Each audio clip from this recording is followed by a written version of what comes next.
Oops, didn't actually want to go there. I want to just open it.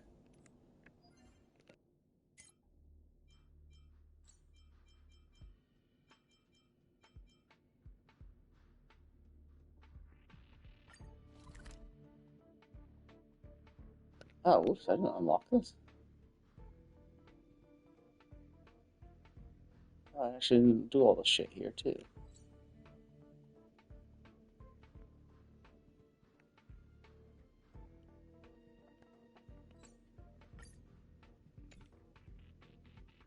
Oh, I'm missing 7 birds as well. Hmm, interesting. I see. Okay, yeah, so I guess I was wrong. I had thought that essentially I could do that thing that I hadn't unlocked forever.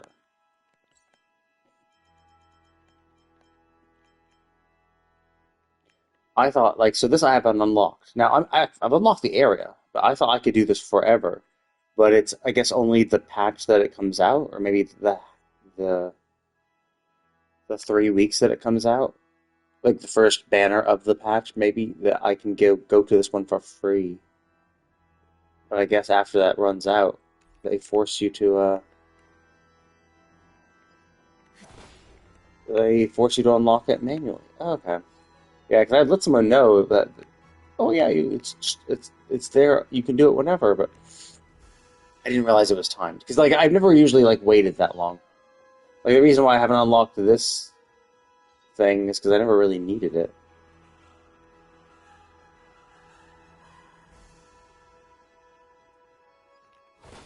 Like what is this? Oh yeah, yeah. It was a one of the relics. And it's like yeah, I didn't really need that relic, so I wasn't paying attention to it. Or I haven't really been farming relics, so I didn't notice there was a new relic realm. I mean, I guess I was kind of aware of it because I knew that there was.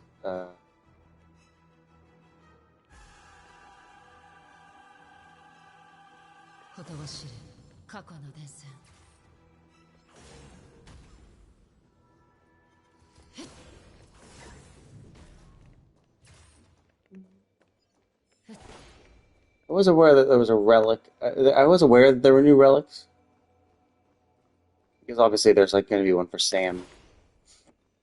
And I guess that's probably what happened. Like these things probably weren't there; they just added them later. So, and I haven't explored this place since I initially did it.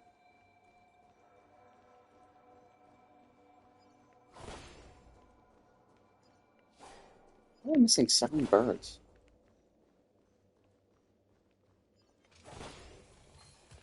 But anyway, I'm here to start pre-farming for Jade. So I'm going to get Jade. I thought about actually, I was actually thinking about doing Yang King since I had like I leveled up all my characters.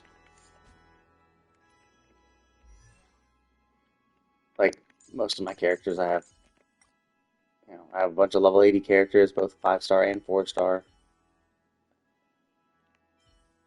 And then for the 4 star ones, I had made sure some of them I actually had maxed her out. But like every other 4 star that I have, I made sure to get. I mean, now that I'm running out of those little like gold balls to max out everything, I I'm being a little more careful. So I'm not getting them to plus 12 because 4 stars you can get to 11. Like assuming you have the constellations for it, you can get them to 11. If you don't have any constellations or eidolons, you can get them to 9 out of 10. Their talents to 9 out of 10. Um, and their basic attack maxed out without costing any of the that gold compass talent material. It's for 4 stars only the last level needs it. 5 stars need it for their ninth and 10th uh, trace level.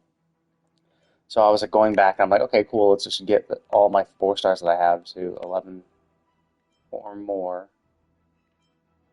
Some of them might actually get it. And then like for the most part, if I've gotten a new 5 star, I usually like pre-farm or if I farm their mats entirely. So I have, and I used to have actually a lot of those gold compass, but then I've actually been going back and like maxing out all my like some of the new ones I had, like I was making sure to max.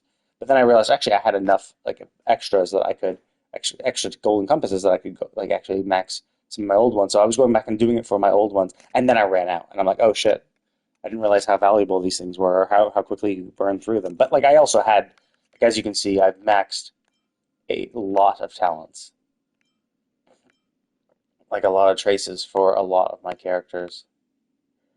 It's just Japard's new, so he hasn't gotten his. And there's a few like so. Japard's new, so I only did what was absolutely necessary for him. So I got him to 8 out of 10 because that's a um because that you can do without the golden compasses. I did level his ultimate up a little bit using one of the extra gold compasses I had because like that's one of his like key things. Bronya, I haven't really used Bronya in a while, so I just haven't really gotten. I got her, ultimate up to 10, which is like the most important thing because that's the party wide buff. In theory, I should get her skill up a little bit too. And like when I got Huoho, I didn't actually max out her skill because her skill is already so powerful. Like it heals so well anyway. Plus the fact that her like trace is what's or because she's already passively healing everyone, you don't really need a big burst heal because you're usually not that far, not that low. And she's the main character's treated. Her traces are treated like a 4 star, so you can actually get them to 11 without using any gold compasses. But I would need gold compass for the last level, so I haven't done that. And so really, of the 5 stars, not including the Trailblazer because the Trailblazer is weird, um, there's only like 4 that I don't have max traces on. It's because I don't really use him that much. Same for Bronya. So like these two are kind of on the back burner for a bit. Boho, that should be the easiest to max out. I need 1 level, and then Japar because he's the newest. But I was kind of holding back because I'm like, well, when you're doing new characters, you actually need the gold compasses to get those bonuses. So you actually need gold. You need gold compasses for not for that one. I guess, for the 2 of these, yeah. For this, you need a gold compass, and for that. So you need to just to level them, like to make them useful, even if you're going to get their traces to level 8 out of 10. Uh, so two it required 2. So I'm like, ah, shit. Well, I definitely want Jade, so I don't want to spend them all. And then there's other characters I haven't leveled at all. Like, I kind of want to do Yukong just for shits and giggles. She might be fun. I'm curious what the follow-up attack is like. Misha looked really interesting. I thought his burst seemed really cool. But then I saw like not many people are using him, or like some people were in because I thought it's like his burst was cool because it could cause freeze. You could like guarantee, and it was a guaranteed freeze. It was like yeah, you guaranteed to freeze. I was like oh cool, that sounds like it'd be really useful for remembrance um, simulated universes because like the ability to freeze enemies that aren't ice weak is super useful because like you can only freeze them when you break an ice weak enemy, but if you're which is the biggest limitation of remembrance. So like that's why remembrance has when you do a burst you can implant an ice weakness. It's like oh cool, but like it only does it for one enemy at a time. So yeah, you can get off a lot of bursts, and then they're all ice weak, and then you could freeze them, sure. But like remembrance simulated universe paths were all about alternating between dissociation and freeze, and so not being able to cause freeze reliably definitely affected you. So I thought about leveling him, but we'll see. And since I lost to 50-50 and got him, I'm like, fuck it, I'll just give it a shot. Like, obviously he's memed about. He is the Chi Chi of Honkai, but he's not completely terrible as long as you can keep him not getting hit. And that was a tough thing too. It's like you needed him not to take any damage to maintain his buffs, but like there weren't that many shielders back in the day, and so March was the shielder that could put the strongest single target shield on him, but it also increased the likelihood of him being attacked, which sucks because like that's the whole point. Like you want a shield on him, but you also don't want to increase the likelihood of him being attacked. So that's why like Japard was super useful, but I didn't have a Japard, and some people don't have Japards. So like keeping his buff alive was super annoying because March made him more likely to be targeted. The Fire MC provided a shield, but it's not really that strong, so it's easy for it to break. And so in a big, strong AoE attacks, he would take a hit and then lose his buff. And Aventurine now, like with Aventurine now, Yanking's gonna definitely have a better shot because Aventurine shield is pretty beefy. It doesn't since it's on everybody. I mean, if it's on since it's on everyone, even if it increases your likelihood to be attacked, increases everyone. So it essentially dilutes his likelihood. I kind of want to do Hanya too. Hanya seems cool. Her skill management thing was really interesting. So I don't know. Like I kind of want to do Ting Yun, but I really don't like Ting Yun that much. Like I've seen people. I've used her a bunch as part of like the free trial thing. Like, oh, okay, because she's on banners a lot. It's like, okay, here's how you use her.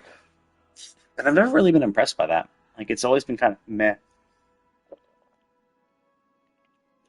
Like, it's like, okay, cool. You put the buff on.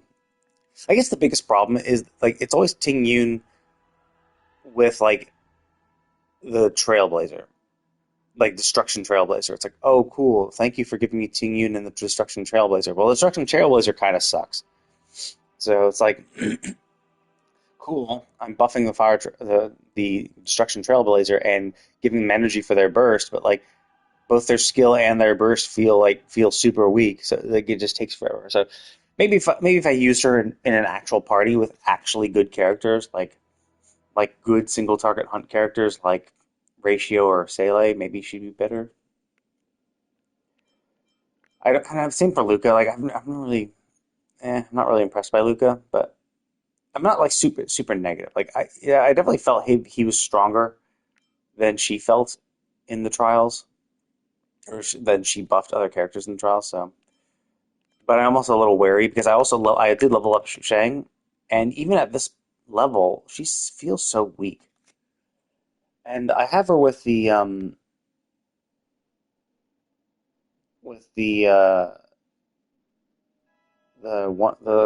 Salsoda. It's the one where you need 70% crit rate to improve her burst and skill, maybe.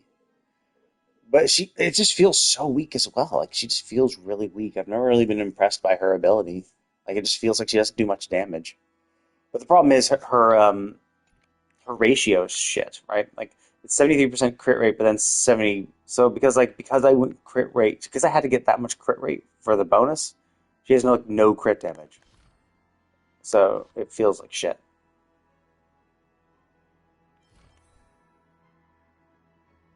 I mean, it's not and she's not perfect, but she's not terrible. Yeah, Rudolin Arena. That's it. Oh, basic attack and skill. Okay, that's so it's kind of good. I mean, like this is super good. Like 7 speed and 16% crit damage. That's pretty good. Like the fact it rolled flat HP and defense percent sucks. This is, I mean, it's not terrible because it's physical damage. It's increasing her attack, her crit rate. So it's not like absolutely terrible. 2400 attack is not shit either. I guess the thing I could improve the most is this. Like this is kind of crap. Like it has crit damage, but didn't roll into it at all. So that's just the way things go sometimes. Yeah, I just don't think I have another. Actually, I do have a speed. Oh, I have a speed, but it's worse because it doesn't even have that crit damage. So like my 70% crit. So it's just like yeah, I just got absolute shit on. Like this had crit damage, it just didn't roll into it at all. Uh, and that is the other issue is that I need enough crit rate to maintain my percentage.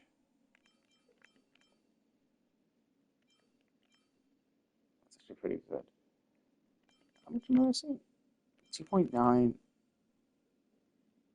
I could actually swap with Clara.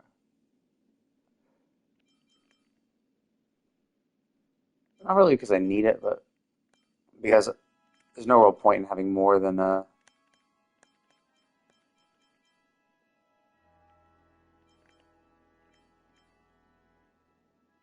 so yeah, this is the only thing I could potentially swap it with, but it's absolutely dog shit. So yeah, so you just kind of got screwed. Like there's just nothing good, and like this is obviously terrible too because like the crit rate rolls are bad. Like nothing else.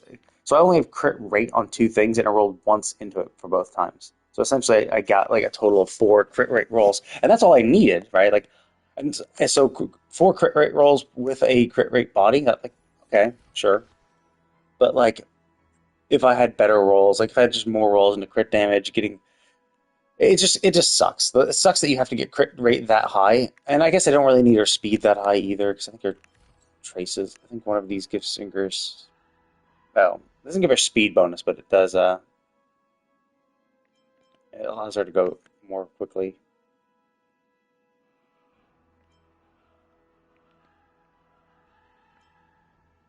I don't know. She just felt weak. So yeah,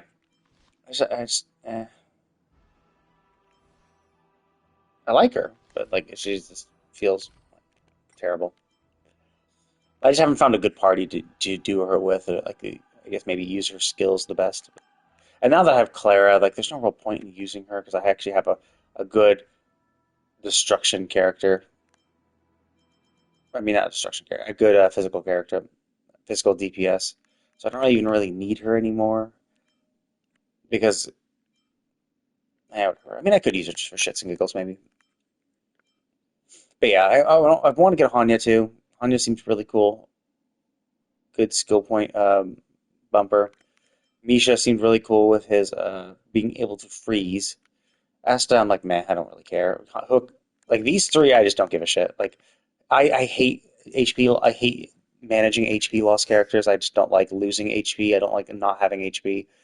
Especially because you want to keep his HP low, which means you can't use like Ho Ho. You need to use someone like Fushuan, and maybe even like a Fushuan and a preservation like Japard and or Aventurine. I mean, you could probably do one or the other, keep his HP low, but like Aventurine would probably work well with him, but because he'd be at least more likely to survive at low HP. But like, it's so annoying to have to work around. And yeah, Dai Hung has always felt super weak, and it's I guess there's one sucky thing is that the hunt one of their hunt bonuses is just oh yeah you just aren't likely to be attacked. Great, awesome. So instead of a bonus that can improve my damage, it's just make me less likely to be attacked. I mean that's kind of cool. You know, it definitely works really well with the Glamoth set because characters that can self boost speed means that they're likely to be able to hit that the speed threshold for the second part of Glamoth. Doing more damage to slow enemies, obviously that works well would work well with Welt, who can slow enemies. The fact that you can um,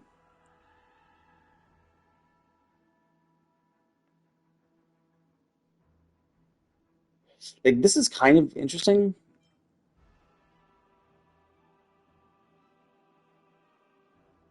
So like that's kind of cool, right? Like so if you can get him to crit, right, that you can reduce the target's speed and slow them, which then makes this even better. And so essentially, yeah, you want to be able to do their skill to reduce their speed. But the problem, of course, is not guaranteed. But you could get some random effect hit rate on some pieces that other characters don't need to boost the likelihood of that happening. But it also kind of sucks because it means you don't get slowness on basic attacks. You have to do their skill. That's two turns, so like cool, we have two turns where you can do it. But like yeah, the fact that it's not guaranteed and it's only with your skill, and you're like that's 100%, that's guaranteed. It's like no, because you have to factor in the effect resistance of the enemy as well. So so you have to do his skill because and so you have to do a skill to slow them so that you can get the bonus 40%. Oh, actually, yeah. I guess technically, yeah, that's the whole point. So you do his skill to get two turns, and then the next time you do his basic attack to increase the base damage of that. Because with the basic attack, it almost buffs it to the same level. Not really, because obviously this is not even maxed out. So like at this at 100%, even at 7 out of 7, which is 110%, it's like great, awesome. It buffs it to 150%. Like this is going to be this is already at 150%. Like so this maxed out with this buff or with this buff does less damage than a level 4 trace of a skill. So it's like yeah, you could, but it's the kind of thing where it's like okay, I guess your basic attack doesn't completely suck. And then yeah, the fact that you get a huge increase in his ultimate multiplier, um, adding 100%, increasing it by another 100%. So, I mean, at level four. Essentially, what it's doing is it's increasing the ultimate damage by 25%. But it seems like the ultimate is not increasing by the same ratio. So it seems like probably what it'll be in the end will be a 20% increase.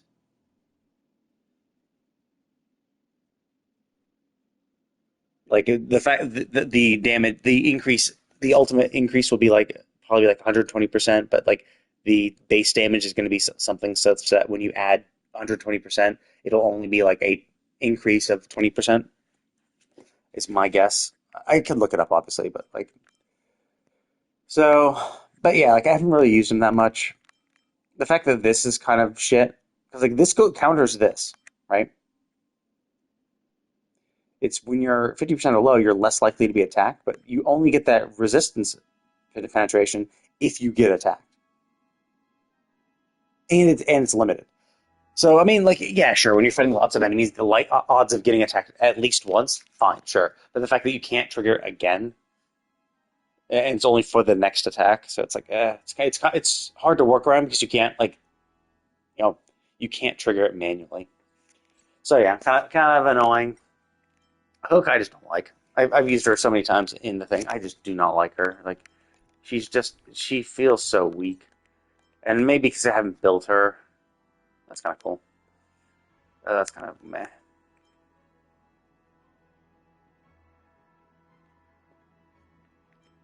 Yeah, like she'd definitely be useful when actually tells me just toughness reduction. I don't remember them putting toughness reduction in the thing at all. I'm not paying attention. So yeah, like she definitely works better if you have another person who can apply burns. If you have two people, if she's with another fire character who can, and they're both applying burns, that's kind of cool. I need to go to the bathroom. I'll be right back.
But yeah, so that's I'm back.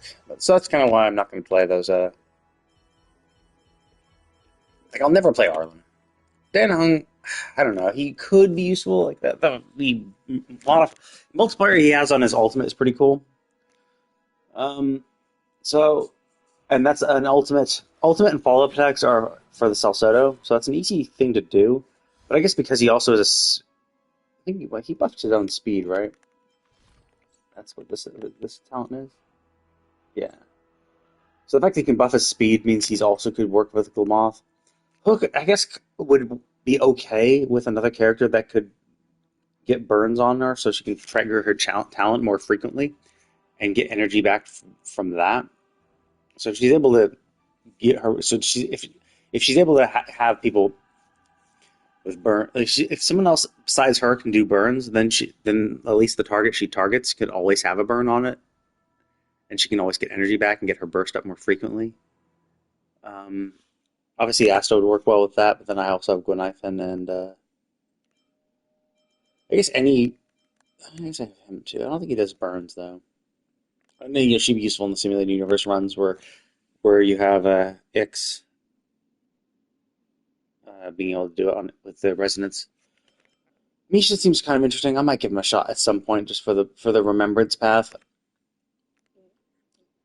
I want to try her out. She's a weird one, so I'm curious how she works. I imagine she's gonna suck, but it'd be interesting to see at least. Same for Qing Yun. Like I know she's probably better than I give her credit for. It's just because every single trials with the Destruction MC.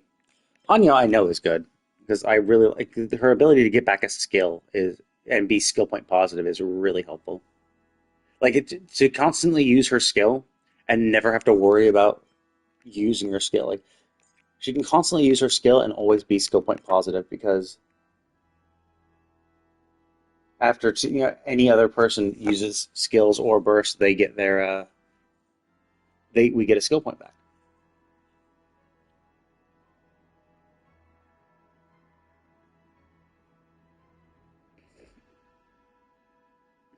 And the cool thing is, it's um,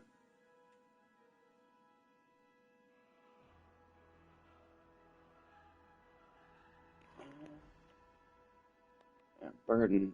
I think that there's the buff. There's the thing that makes. Yeah, yeah. So one, it increases the damage that the enemy with burden does, which is awesome, right? So, so she has multiple ways. Oh, this character. Okay.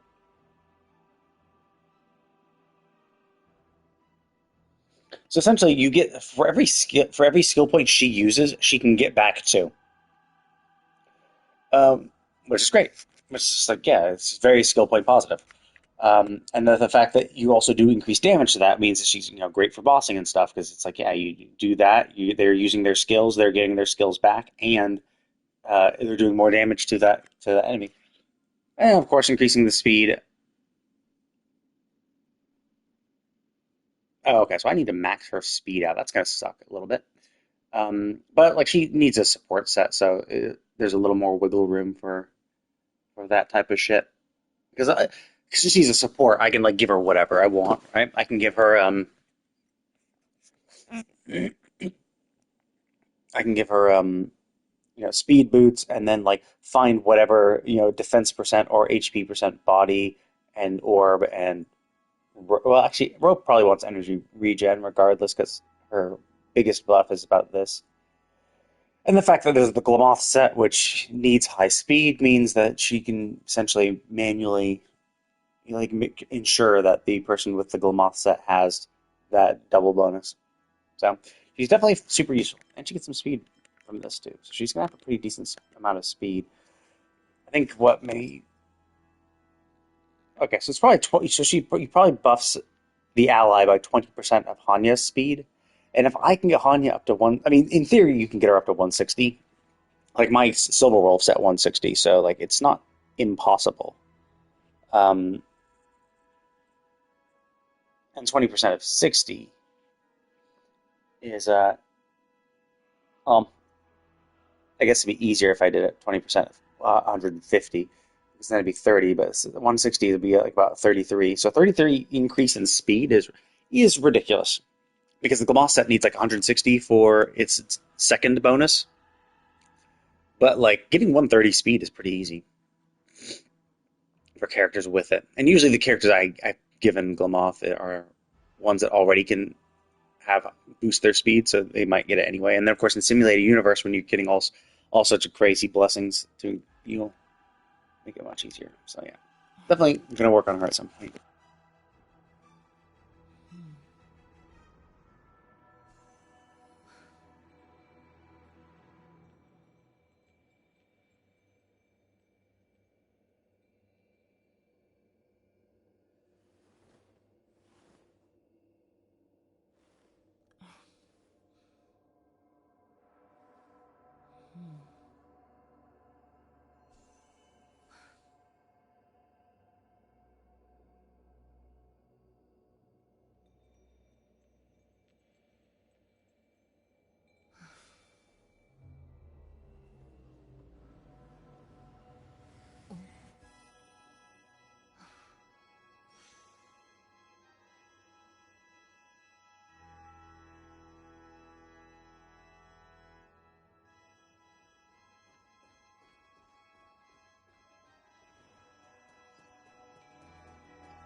ほとばしる過去の伝線。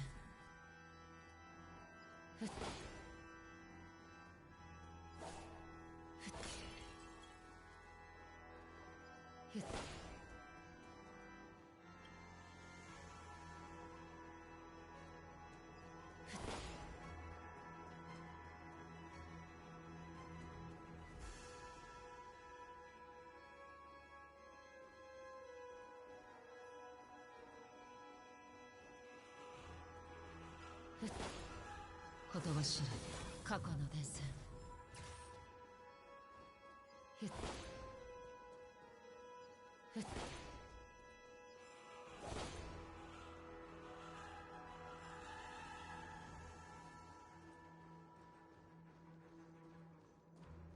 ほとばしる過去の伝線。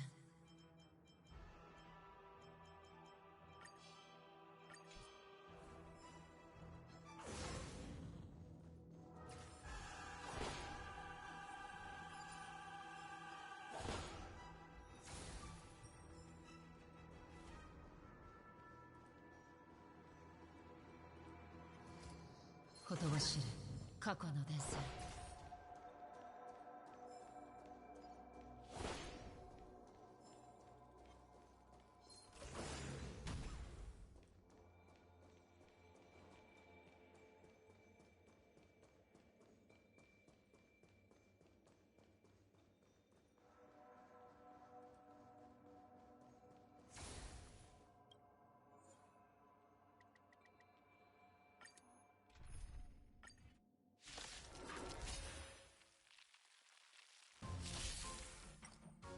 ガツンとくるやつでいいか。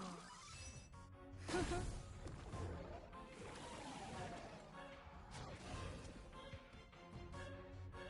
消化勝利頑張ってね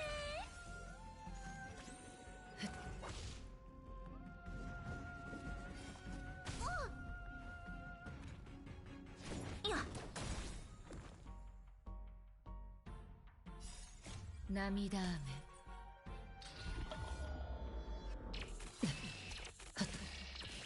降りてあふるる渡りガツンとくるやつでいいか。ふふこのスピードで遅すぎる。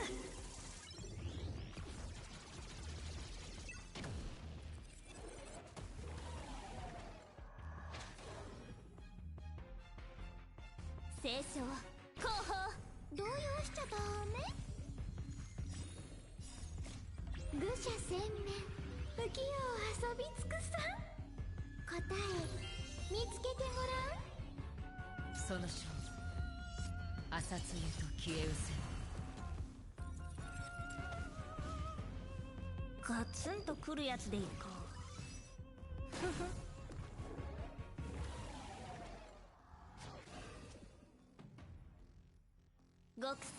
つらい。頑張ってね。ナイダ渡り川で引導を渡そう。涙雨。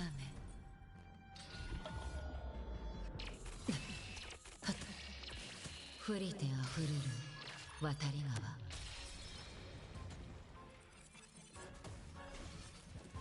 川。ガツンとくるやつでいいか。ふふ。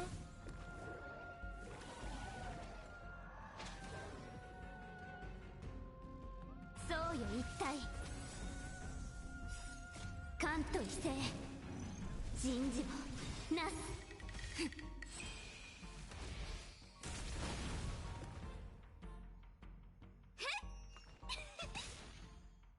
その勝負朝露と消え失せ。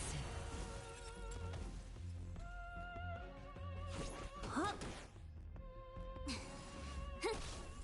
動揺しちゃダメ。愚者千面浮世を遊び尽くさ。答え見つけてごらん。ナイダ渡り川で引導を渡そう。涙雨。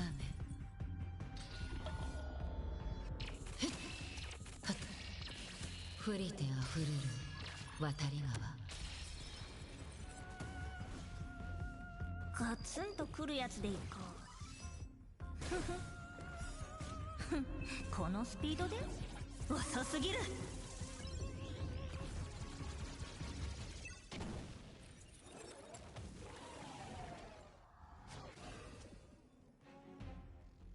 極数地雷頑張ってね。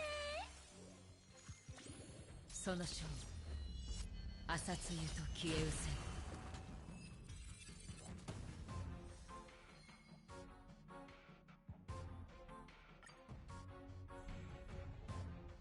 ガツンとくるやつでいいか。ふふ消化勝利。動揺しちゃダメ。どこへ行く。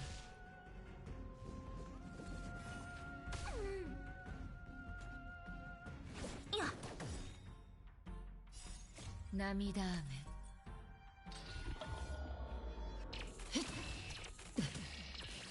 降りてあふるる渡り川。ガツンとくるやつでいいか。ふふ頑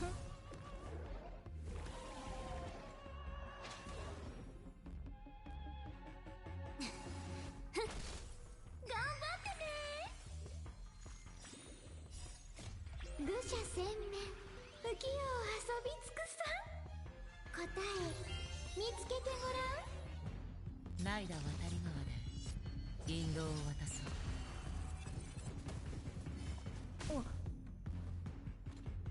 ガツンとくるやつでいいか。ふふこのスピードで遅すぎる。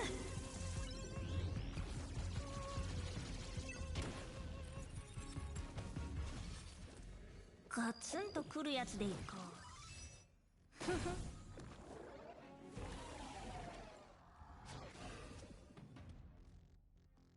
極数地雷動揺しちゃダメ。その勝負朝露と消え失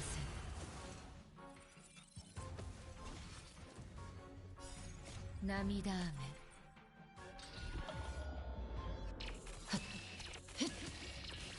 降りてあふるる渡り川。はっ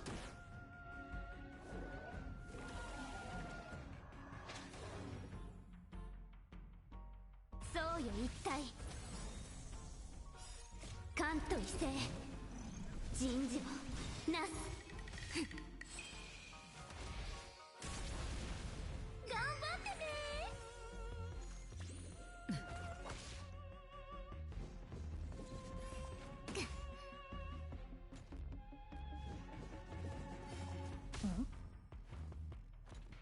ガツンとくるやつでいいか。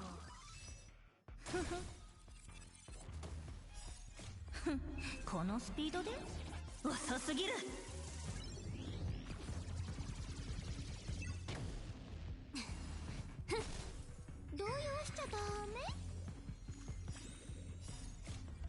者千面不器用遊び尽くさ答え見つけてごらん。ナイラ渡り川で引導を渡す。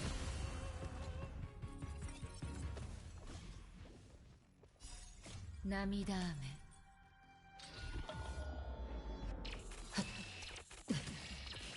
降りてあふれる渡り川。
Shit, there's a bird. Okay, so there are birds in here that I might have missed. God damn it, I have to explore the entire thing. ほとばしる過去の伝線。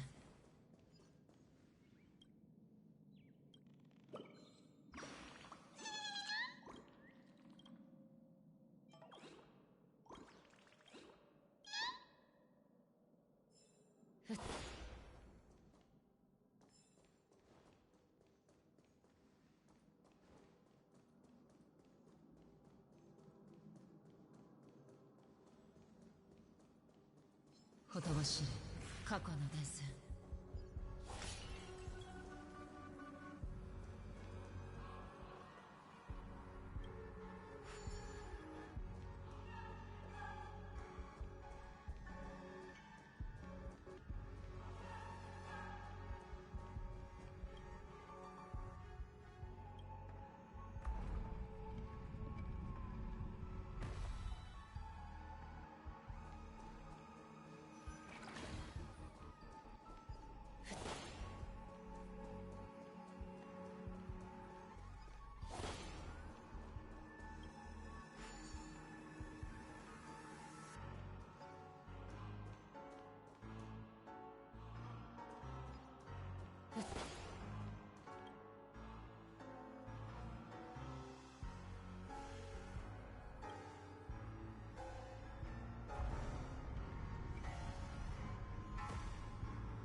ほとばしる過去の伝線。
ラブルを起こさないためにも走り回らないでください。ファミリーに迷惑をかけやがって裏切り者め。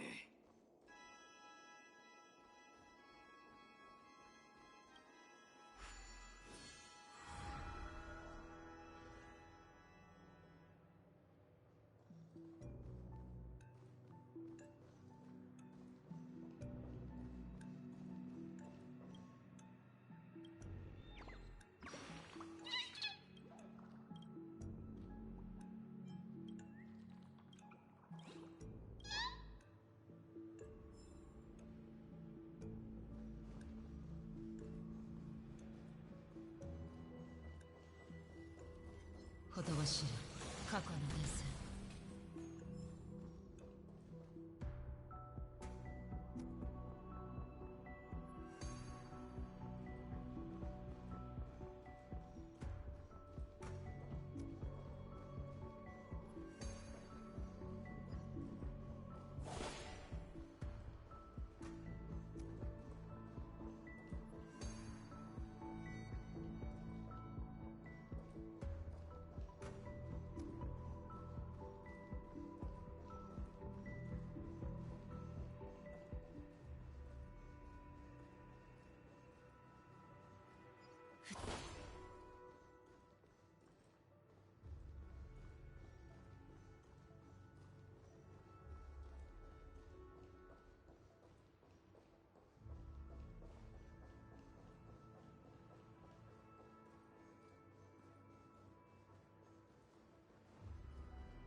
ほとばしる過去の伝説。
ほとばしる過去の伝線。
ほとばしる過去の伝線。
言葉知れ過去の伝説。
言葉知れ過去の伝説。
言葉知れ過去の伝説。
記憶が残る場所。触れられるのはトゲのある花ばかりだ。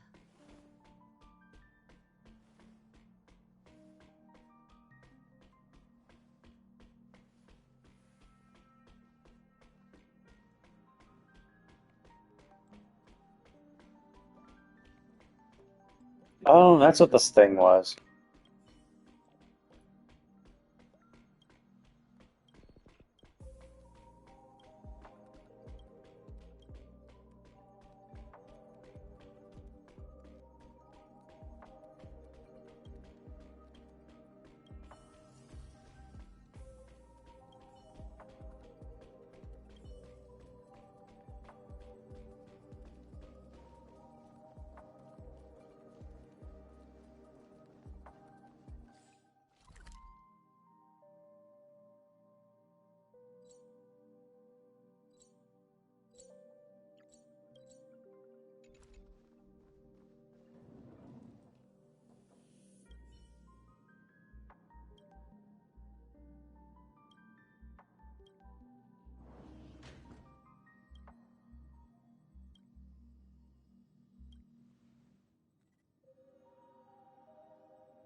あなたたちならそんな愚かなミスは犯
Oh, I see. I didn't have them all maxed.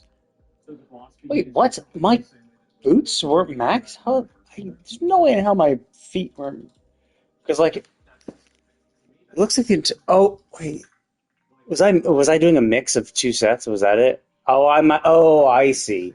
If I don't have the optimal set, they're replacing it with the max level optimal set. That's not that.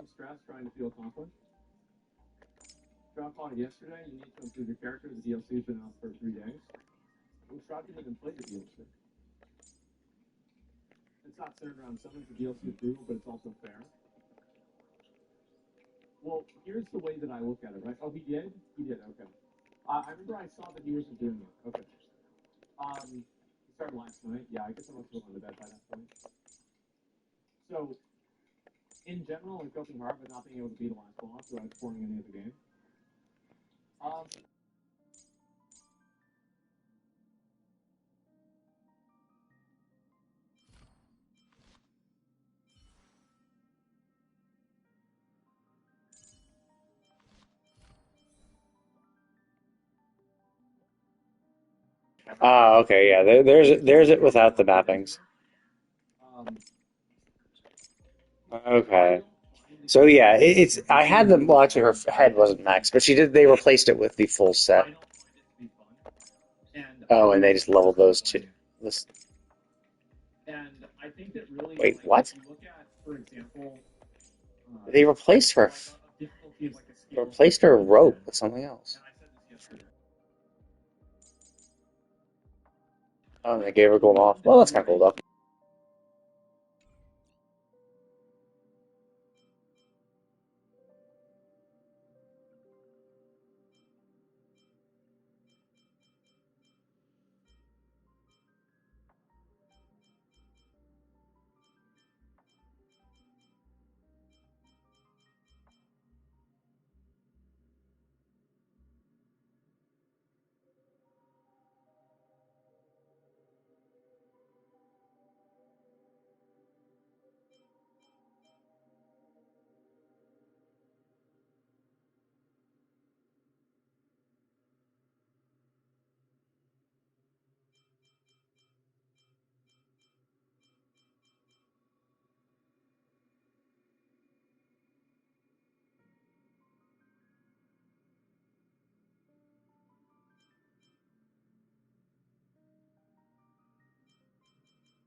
存在とは感知され、知識こそは万物の尺。真理を探り尽くし、語尾を根絶する。これは上がるね。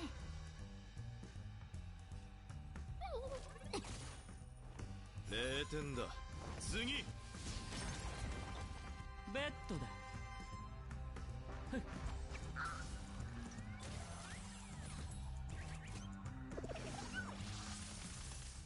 この歌声で勝利をもたらせたら、はっ。僕が質問する番だ。思考を止めてはいけない。マイナスだ。失せろ。市場が錯綜してる。ああ、先を見据え長期的に見るのが投資成功の秘訣。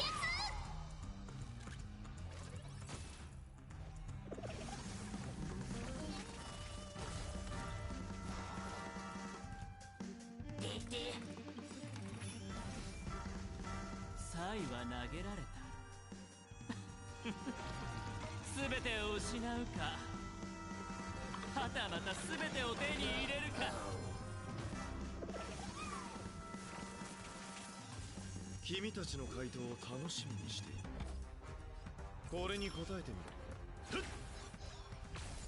0点だ。次。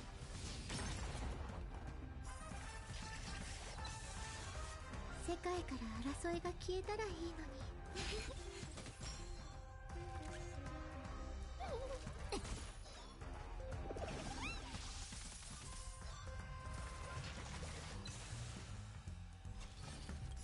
今宵そして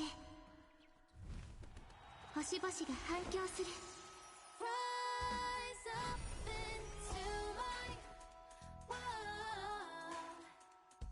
思考を止めてはいけない。マイナスだ。失せろ。まだ返済しないんだ。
It would have been nice if they let me know, oh, by the way, for your starter thing, we're going to give you a buff that increases your damage to frozen enemies, so, like, maybe bring an ice type.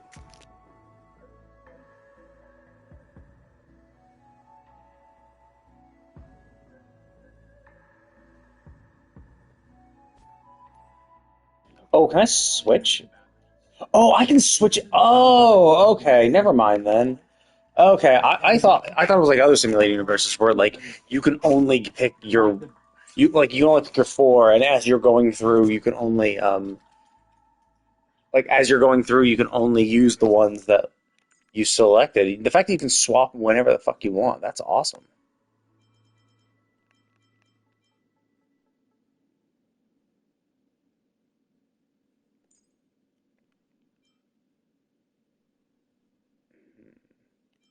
I actually kind of want to give Misha a shot now. Then give Misha.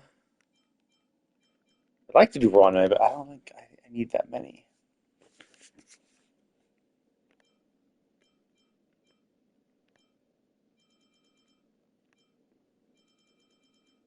Fuck it, let's just do this. There you go. Actually, wait, no.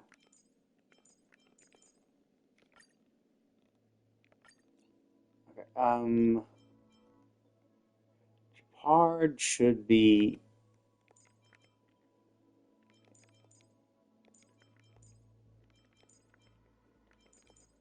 off in the corner. Oh shit, what's that? There we go. Okay, and Yanking should be as far away from Japard just in case. Okay, let's give this a shot. Or actually use Misha and then Yanking as well. Let's give it a shot. Okay, so that is pretty cool. I was gonna be like, oh, that's annoying that they let you pick your characters, but then don't you damage boost. Is this an attack? Oh, okay, it is an attack, but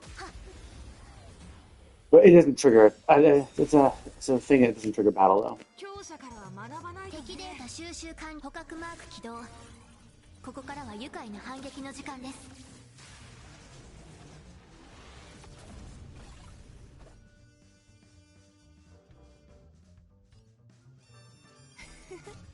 小手調べは番犬天来。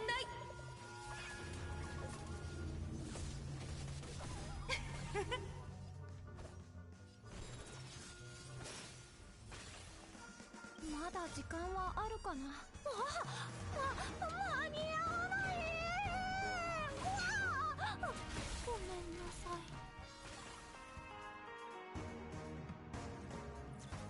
い。おや、一気にやっつけましょう。今すぐ片付けます。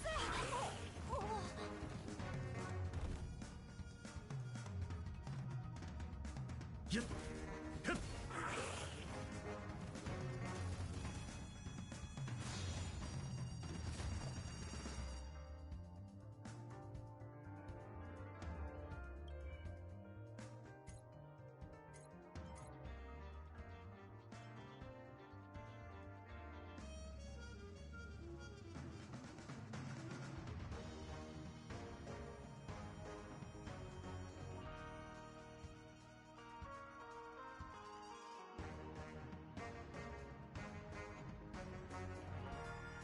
剣よ、我が心に従え。牽制します。今度こそ失敗しないように。宝剣たちよ、剣は飛燕のごとし。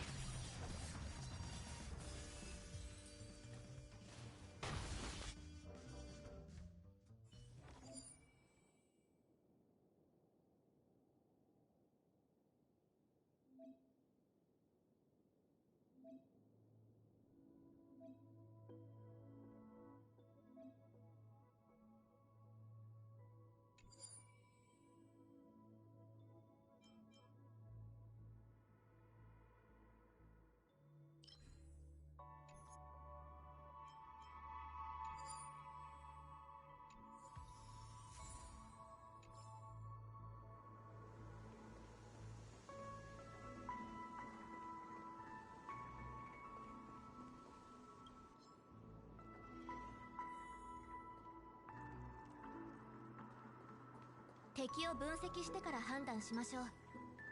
ちょっとした小細工さ。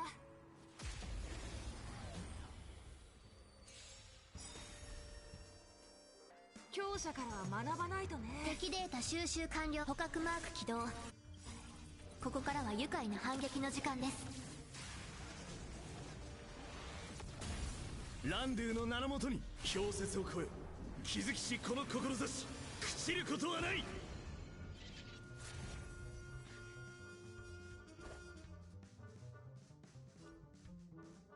剣よ、我が心に従え。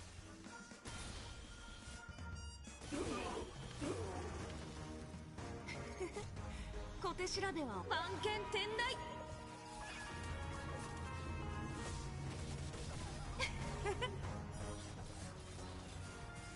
支援開始いたします。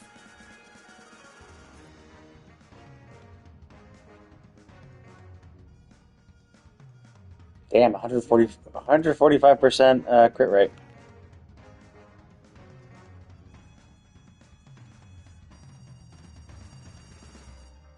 お黙りなさい。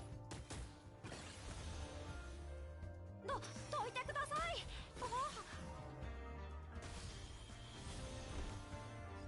ひゅっひゅっひゅっ。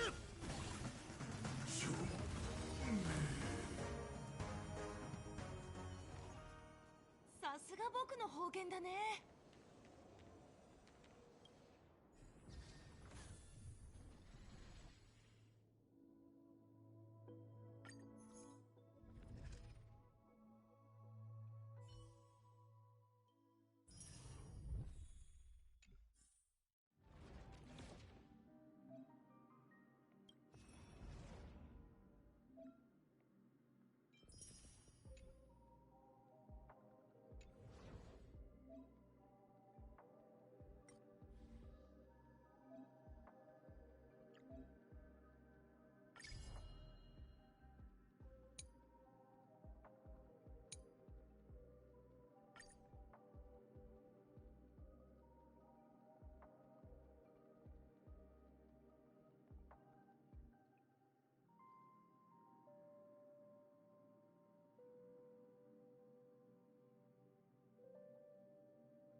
Ah, shit. So this is still the same point scale. Fuck.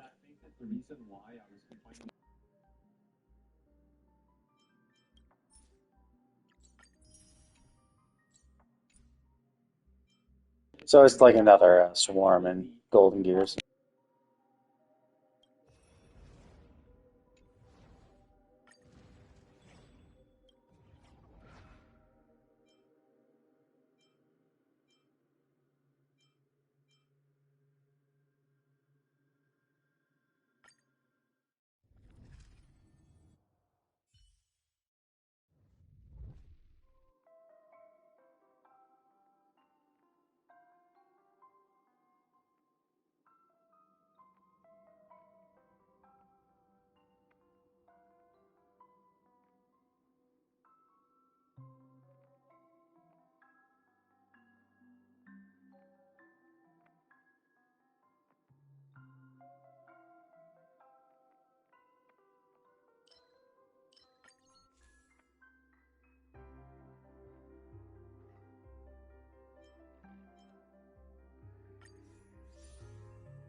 生命のフィナーレを聞きなさい。ああ、先を見据え長期的に見るのが投資成功の秘訣。調和のユニゾンが響く。君たちの回答を楽しみにしている。存在とは感知されること。知識こそは万物の尺度。真理を探り尽くし語尾を根絶する。これに答えてみる。0点だ。次。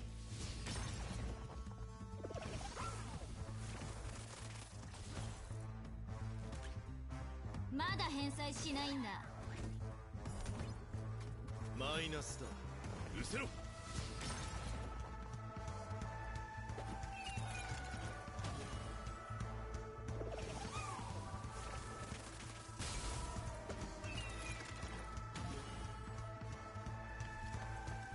僕が質問する番だ。思考を止めてはいけない。0点だ。次。存在とは知識こそは万物の尺度。真理を探り尽くし語尾を根絶する。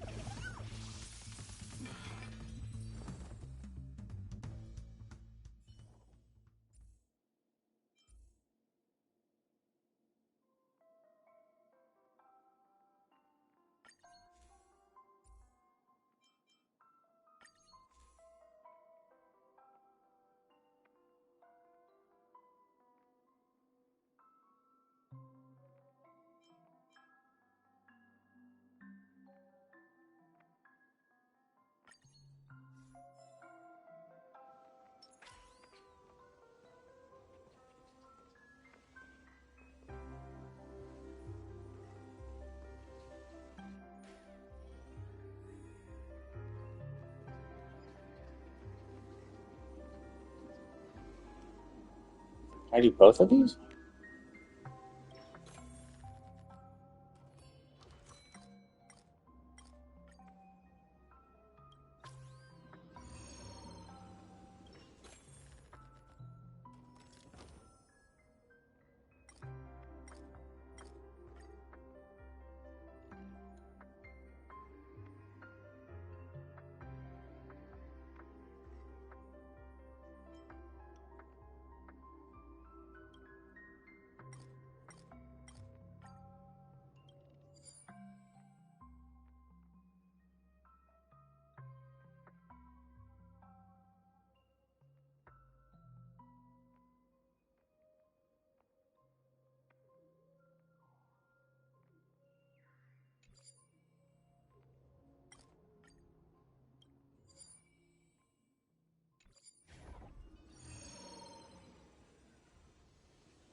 Ah, shit, I shouldn't have done that. 運試しと行こう。 I wasn't sure what the how much I would get if I destroyed it immediately. Apparently not. Not much. 前の方も債務関連でお問い合わせ？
危険なリズム、調和のユニゾンが響く。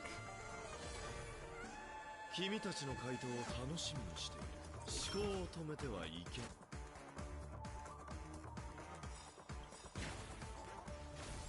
0点だ。次。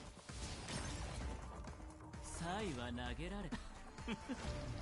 全てを失うか、はたまた全てを手に入れるか。今宵魂、そして星々が反響する。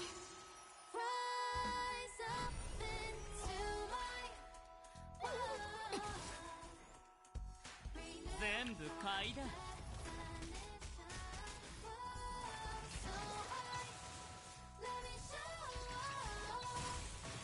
市場が錯綜。ああ、先を見据え長期的に見るのが投資成功の秘訣。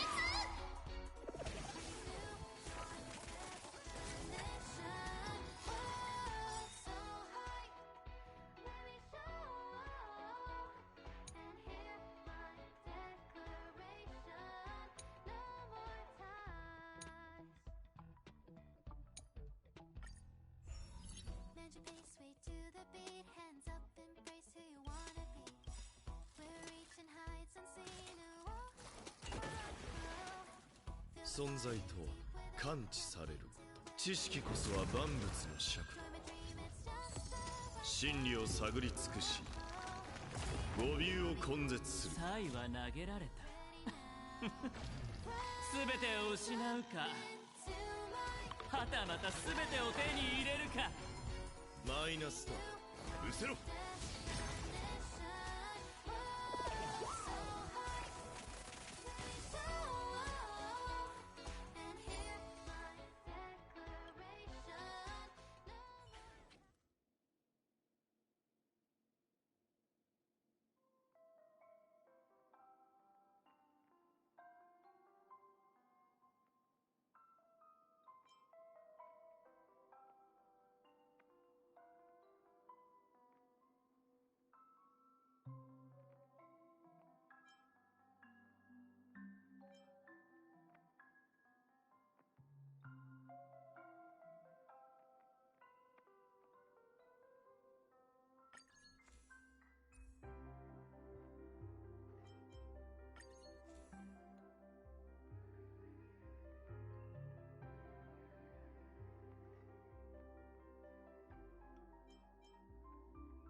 ギャンブラーね。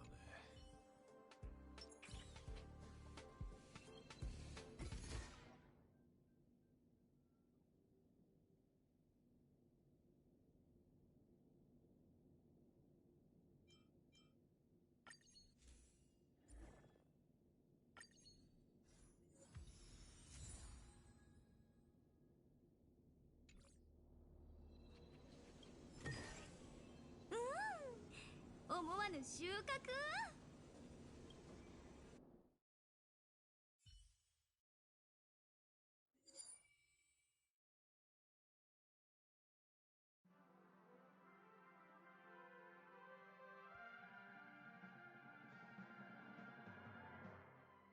No thanks.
試しと行こう。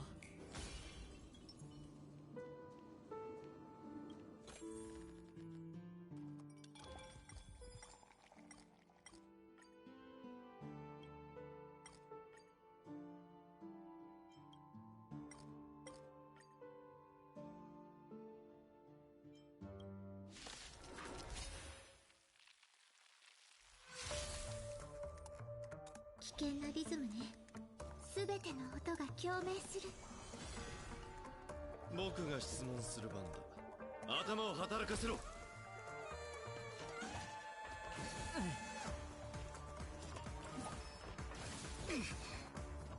カーブ焦らないよ。まだ返済しないんだ。頭上注意。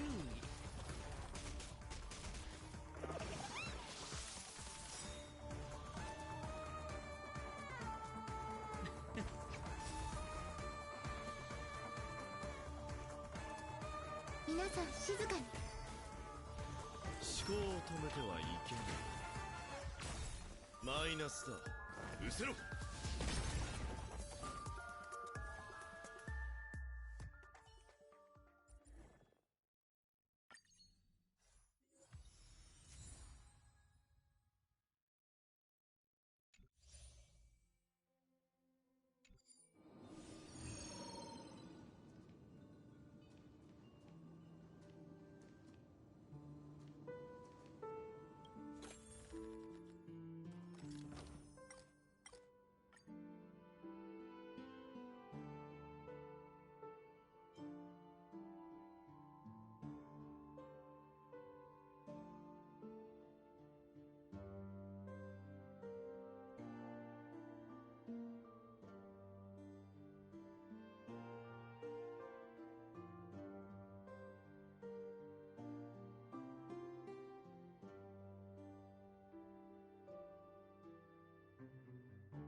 Okay, so basically never do an adventure domain at this point.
運試しと行こう。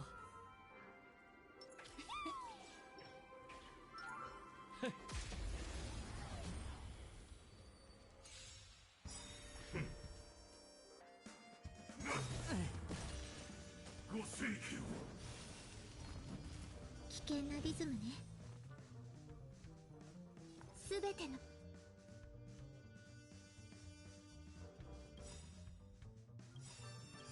音が共鳴する。市場が錯綜してる。ああ、先を見据え長期的に見るのが投資成功の秘訣。存在とは感知されること。知識こそは万物の尺度。真理を探り尽くし語尾を根絶する。サイは投げられた。全てを失うか、はたまた全てを手に入れるか。0点だ。次。僕が質問する番だ。頭を働かせろ。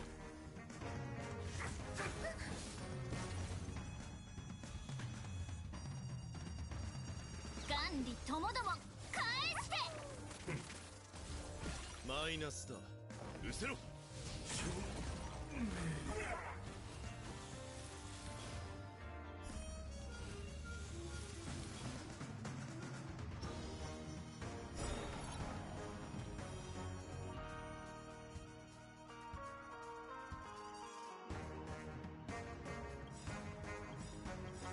全部買いだ。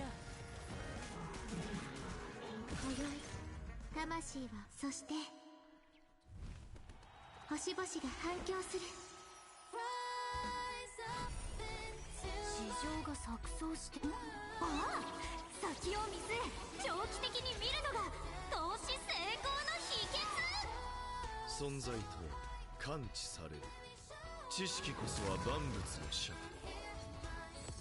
真理を探り尽くし語尾を根絶する。サイは投げられた。全てを失うか、はたまた全てを手に入れるか。0点だ。次。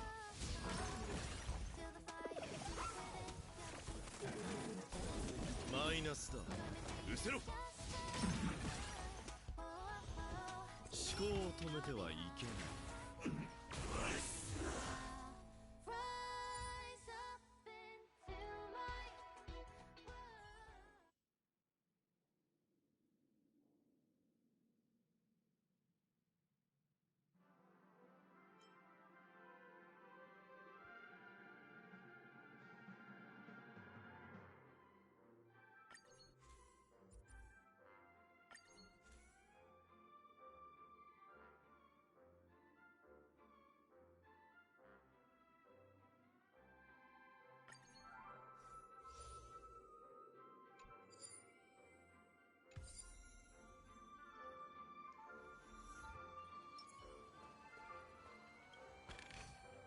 努力は報われる。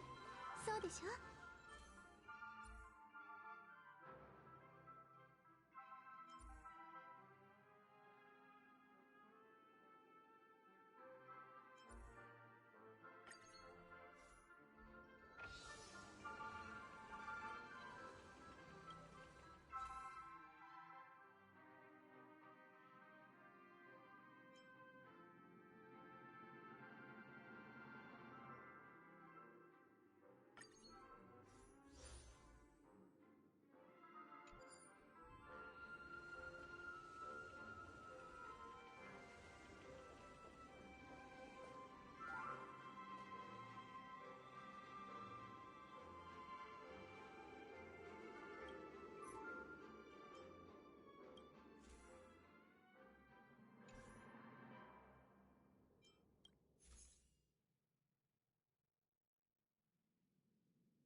試しと行こう。運試しと行こう。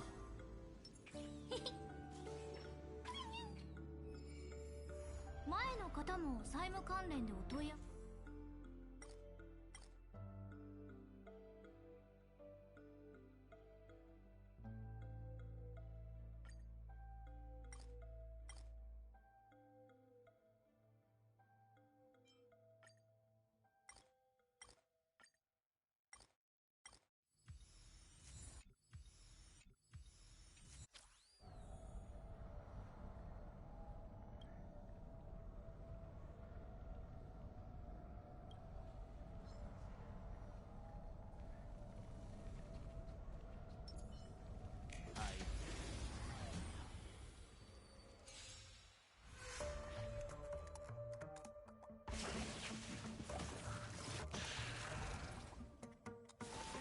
動じないで。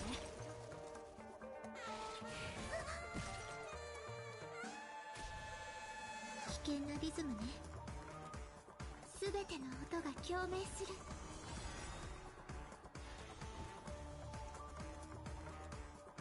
頭を働かせろ。今宵魂は抱擁を、そして星々が反響する。存在とは感知される。知識こそは万物の尺度。真理を探り尽くし語尾を根絶する。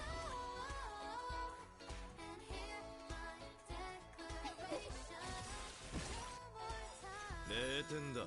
次。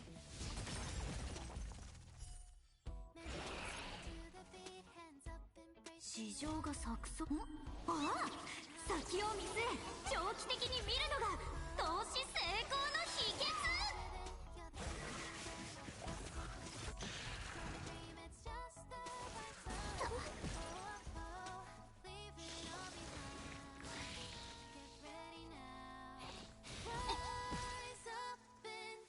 全部買いだ。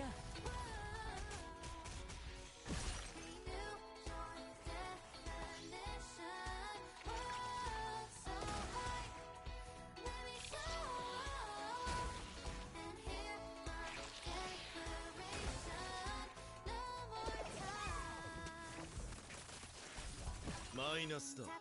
失せろ。動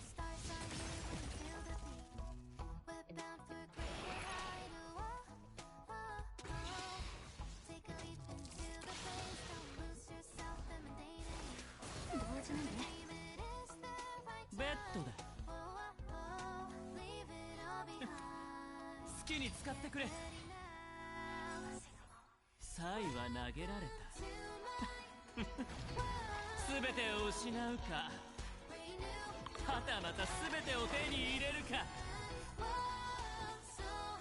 これに応えてみろ。0点だ。次。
Oh, I see. I see. So I use my custom save file as the thing I can use to fight these guys. Oh, I was wondering why. Like, why are there save files? Like, why does this matter? I'm like, oh, I get it. I get it. So essentially, I would just keep doing it over and over again until I get this like amazing save file with some perfect shit. Like, obviously, this save file is dog shit. Why? Well, because I have like 50 fucking negative curios. So like this is terrible. Now I got a bunch of other blessings, which is super cool. But obviously, if I can get the same number of blessings, but also and equations, but also not have all the negative curios, because like look, see, look. Well, I guess I don't, but like 8 negative curios. Now some of them don't matter as much. Like the last two, the unicorn and those screws, don't really matter because they're purely they're screwing you over outside battle. So that's decreasing the adventure domain time as well as increasing the cost of something else. So it's like that doesn't matter. But all those clocks actually do affect me in battle, which sucks, obviously. So clearly, if I can get another run without that, then I'm all good. But either way, okay. So that was cool because I was like, oh shit! Like I got all those points. Fuck! If I knew I could spend my coins with this, I would have not. I would have done the harder difficulty one then. Shit. I want to do the lower difficulty one so I could just run normal simulated universe for the final points, but now it seems like it doesn't really matter because I can just do this to spend those coins. I'm like, fuck. So there's no real point. So that means I'm gonna have to do this again, which I guess is not a problem. It's definitely it's pretty fun. I enjoy it. But yeah, like if I had known, I would have not. I would have done the max difficulty one first, flat out.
人は文をわきまえることを学ぶべきだ。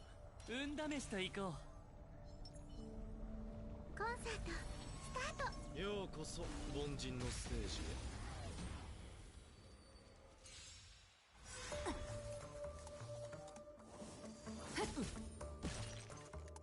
悪を払う。危険なリズムね。すべての音が今日明する。市場が錯綜してる。ああ、先を見据え長期的に見るのが投資成功の秘訣。存在とは知識こそは万物の尺。真理を探り尽くし語尾を根絶する。サイは投げられた全てを失うか、はたまた全てを手に入れるか。全部買いだ。マイナスだ。失せろ。いいね。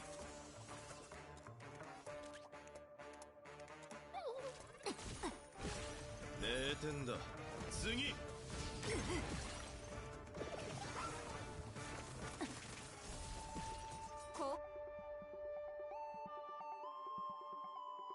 お敵手だね。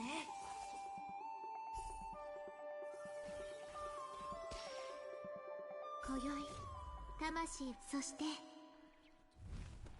星々が反響する。僕が質問する番だ。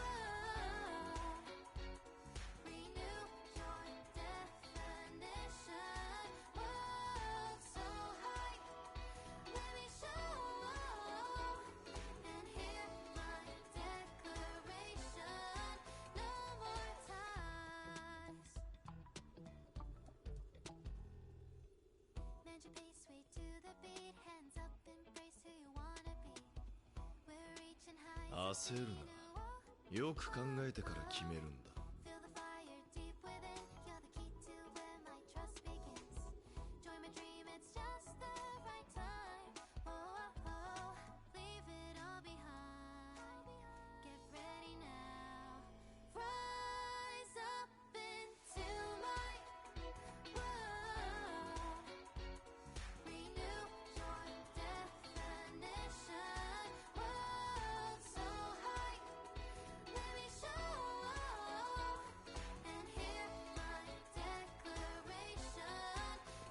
思考を止めてはいけない。期待に応えられなく。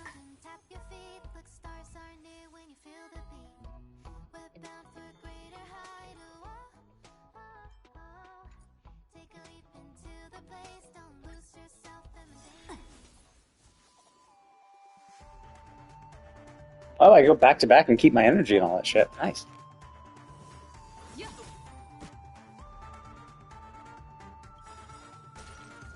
市場が錯綜。ああ、先を見据え長期的に見るのが投資成功の秘訣。存在とは感知されること。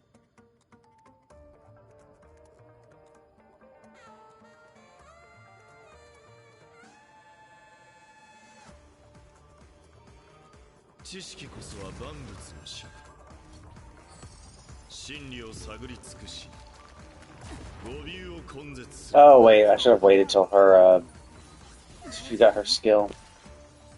危険なリズムね。すべての There's no one has that bonus yet.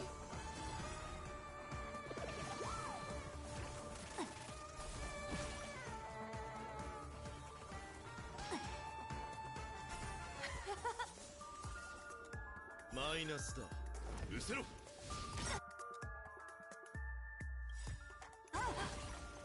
全部買いだ。0点だ。次。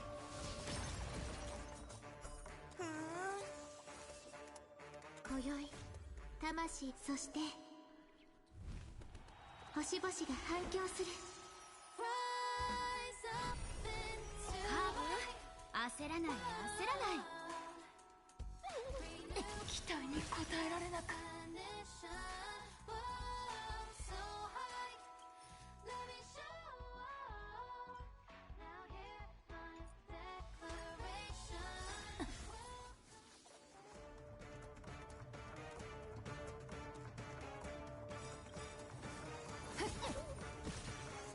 市場が錯綜。ああ、先を見据え長期的に見るのが投資成功の秘訣。サイは投げられた全てを失うか、はたまた全てを手に入れるか。頭上注意。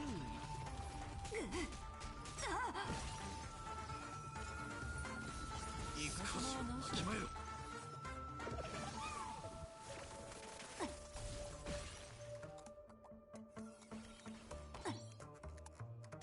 いいね。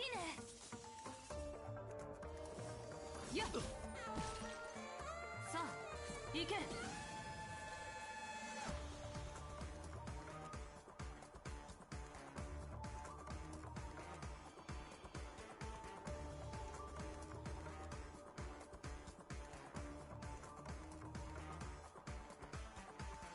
調和のユニゾンが響く。資産評価始める。まだ返済しないんだ。公的機種だね。全部買いだ。天佑、我が命じる。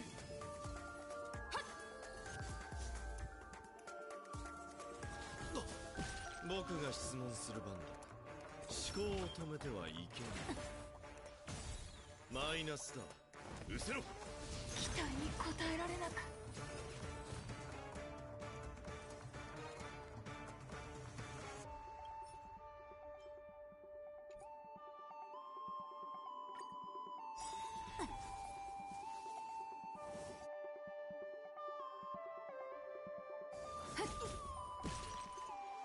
悪を払う。いかさまはなしだ。危険なリズムね。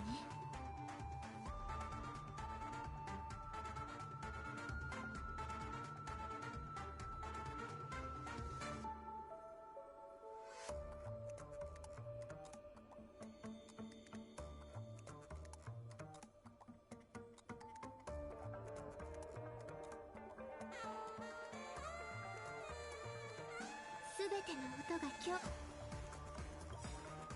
鳴する。市場が錯綜してる。ああ、先を見据え長期的に見るのが投資成功の秘訣。存在とは感知される。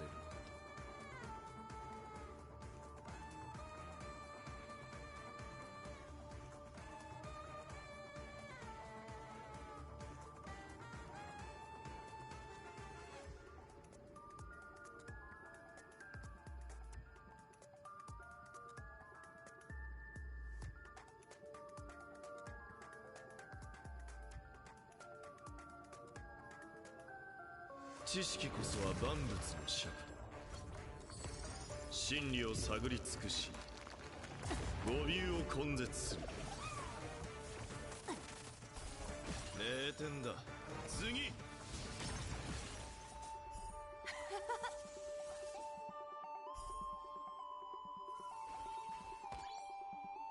頭上注意。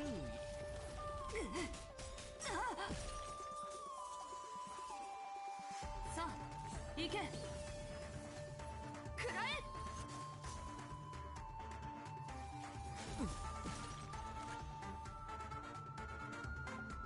サイは投げられた。全てを失うか、はたまた全てを手に入れるか。マイナスだ。失せろ。期待に応えられなか。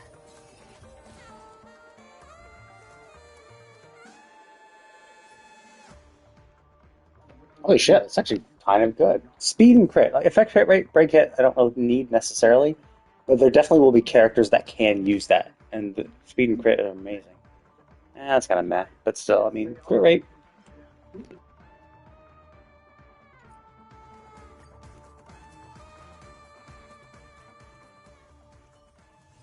記憶が残る場所。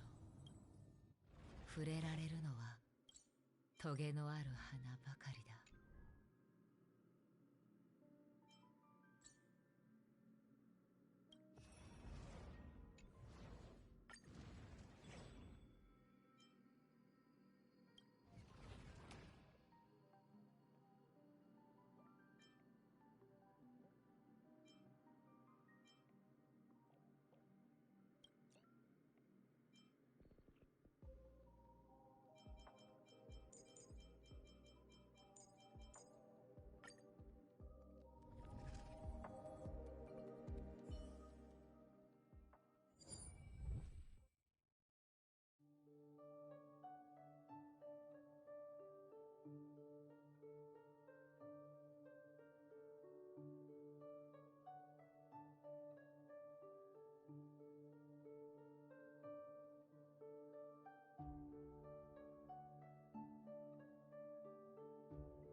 Oh, I see. So it's going to be a destruction run. Okay.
おや、ま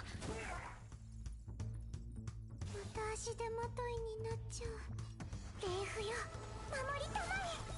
この体に治療はいらぬ。飛行よ、させ。排除する。支援開始いたします。敵データ収集完了。捕獲マーク起動。ここからは愉快な反撃の時間です。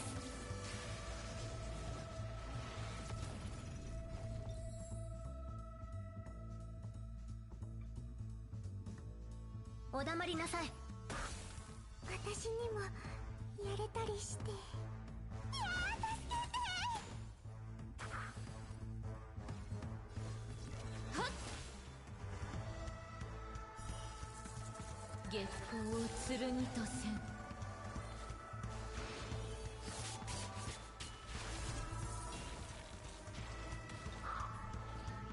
この月下で全て照らさん。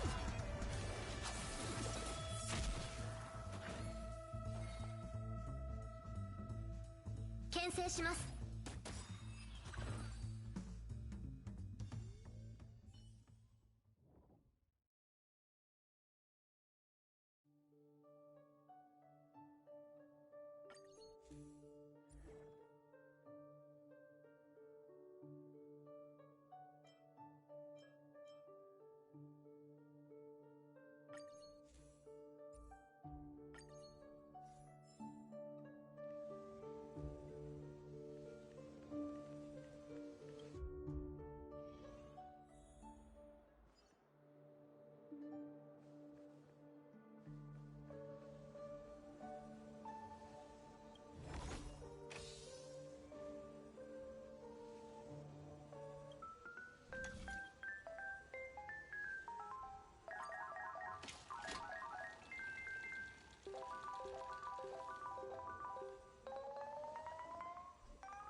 Oh, sucks.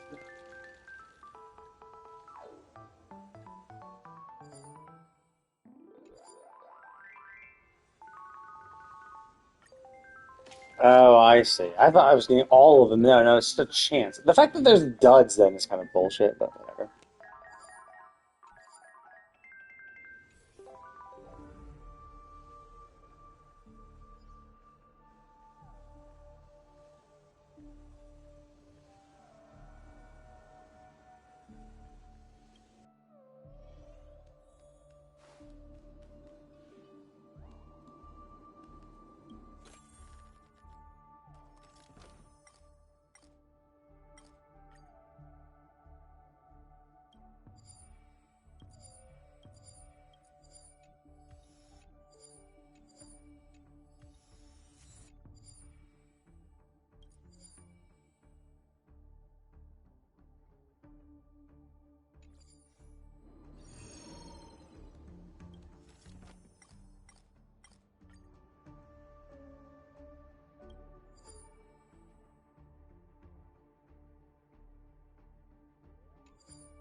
危険指数上昇。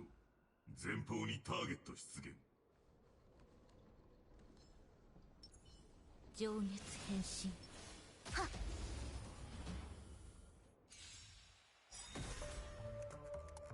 まだ優勢ではありません。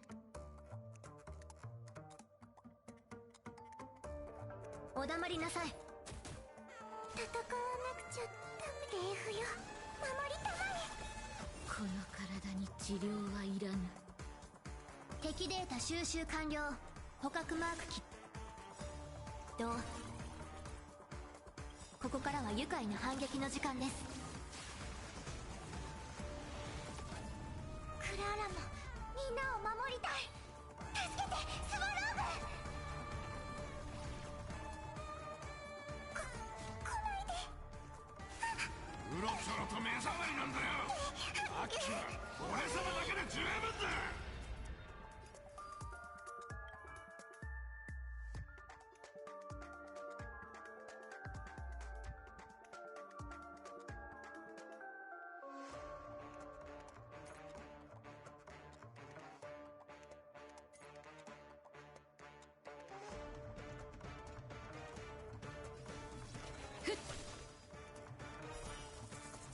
月光を剣とせん。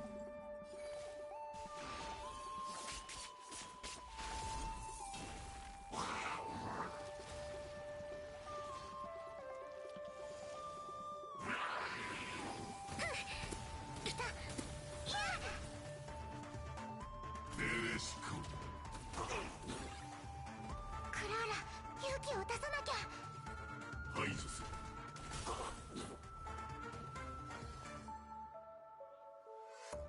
インストラクション入力。また足でも。ほらやった。死での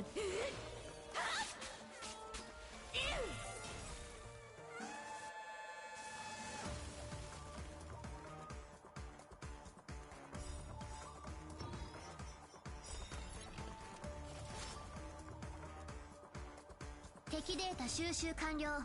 捕獲マーク起動。ここからは愉快な反撃の時間です。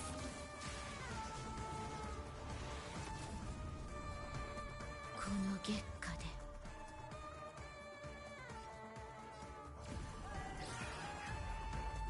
全て照らさん。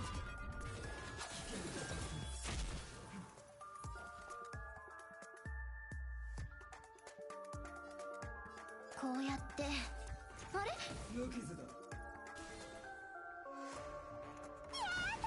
ナイスだ。ここへ。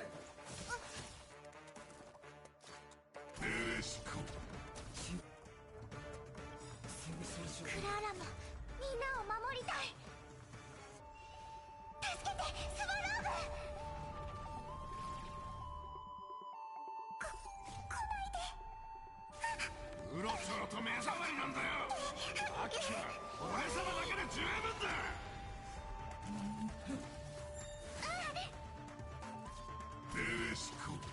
危険と判飛行よ、させ。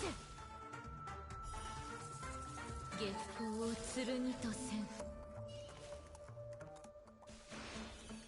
定。ナイスだ。怖くないんだから。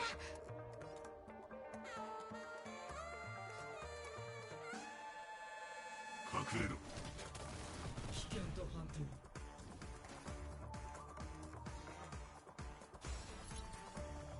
邪を払い、身を縛らん。この体に治療はいらぬ。牽制します。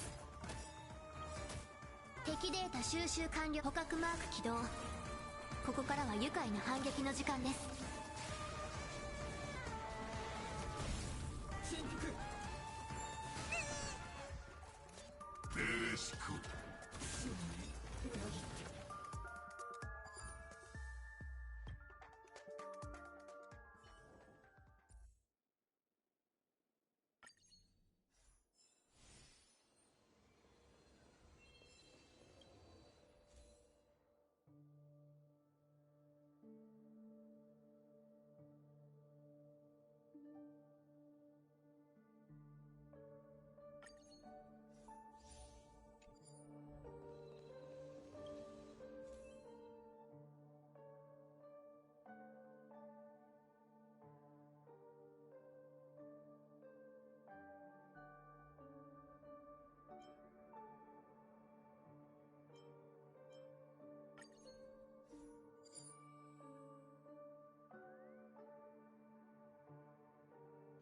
Useless. Okay.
This is super risky. It depends if I can get.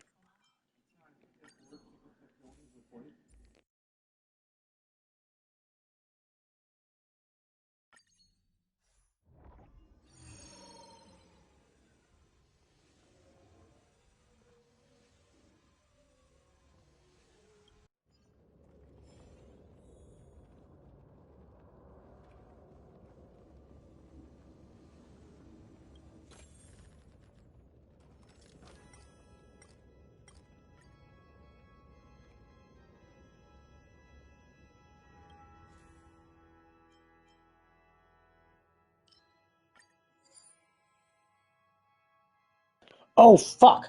I was losing 3 and getting 3. Shit.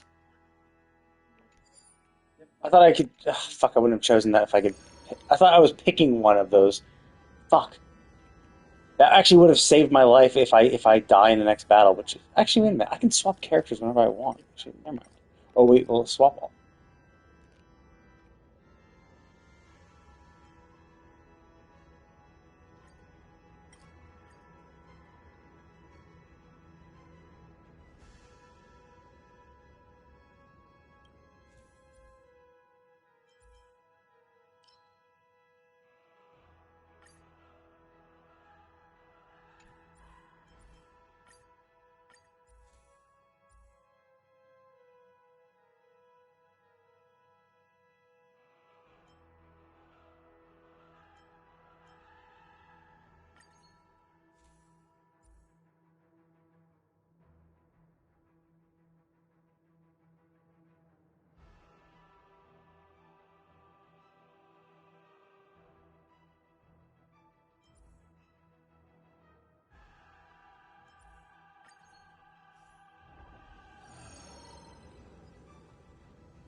Oh, that's the one. That's why Topaz kept getting attacked. Is because I had this and she was probably randomly chosen.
guess I might just choose this because I have pretty much no health anyway, so it's essentially a free.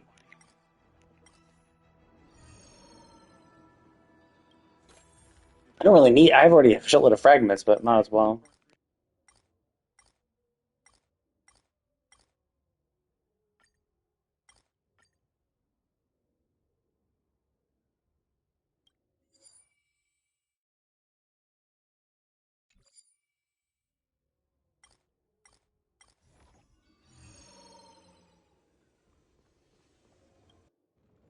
敵を分析してから判断しましょう。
殺意か。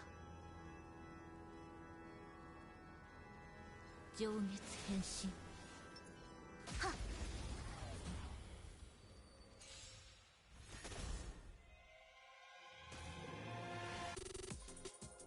まだ優勢ではありません。こうやってあれ霊符よ守りたまえ。この体に治療はいらぬ。飛行よさせ。月光を剣とせん。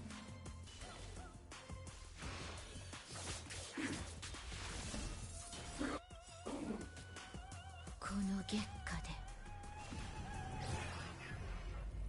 全て照らさん。ターゲット危険指数低下。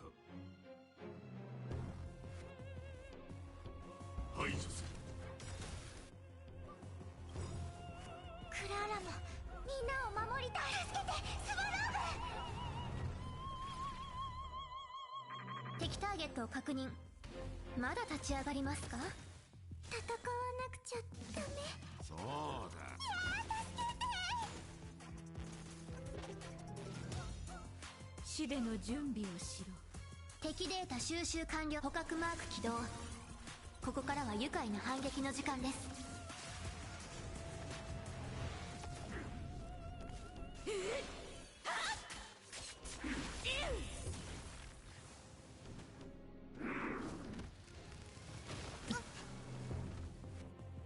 ベレシコ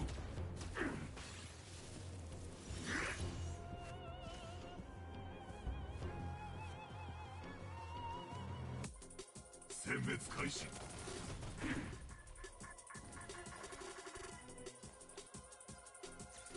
おや、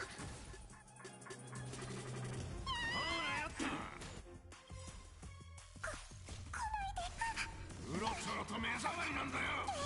アキラ、俺様だけで十分だ。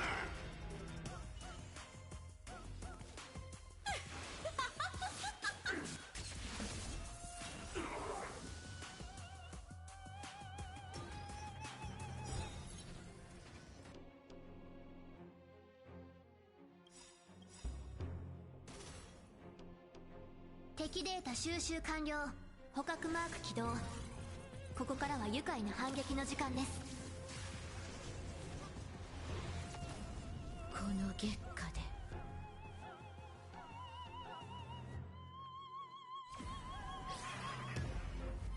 全て照らさ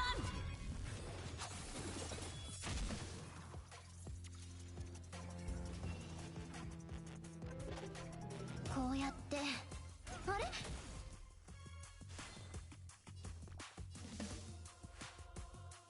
ラーラもみんなを守りたい。助けて、スワローグ。来ないで。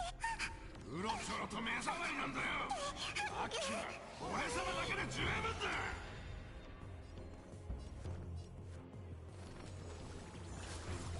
この体に治療はいらぬ。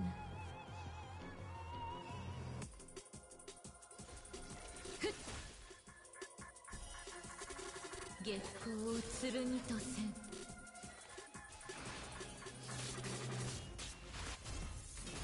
ターゲット危険指数低下。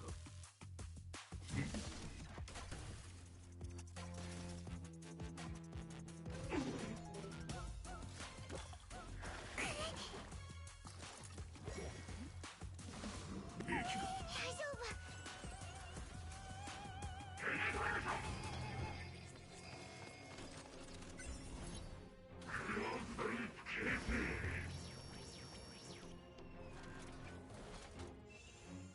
Oh shit, I didn't realize I was timed on this 牽 shit. 制します。敵データ収集完了。捕獲マーク起動。ここからは愉快な反撃の時 I 間 mean, です。 Destruction Path is kind of annoying if you don't have the proper setup.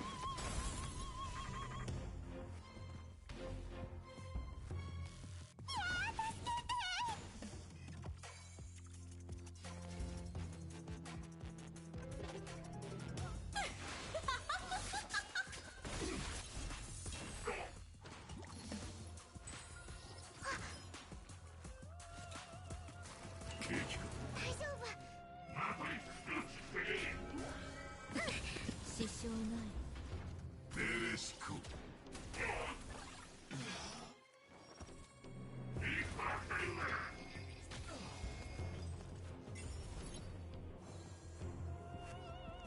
隠れろ。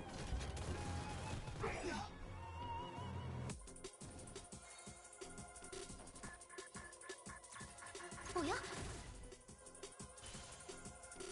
た足でまた。 Oh shit, that kind of blows. I didn't get. I just barely got the second reward. Oh, that's kind of annoying. And it's really just it doesn't encourage you to do actually other paths then, unless you have the perfect shit. I mean, retrospectively, I could have chosen better things. Like, I didn't have really good equations or blessings. I've been kind of screwed, unfortunately, but whatever. 確認完了。 Oh shit, should have gone to the store. Fuck.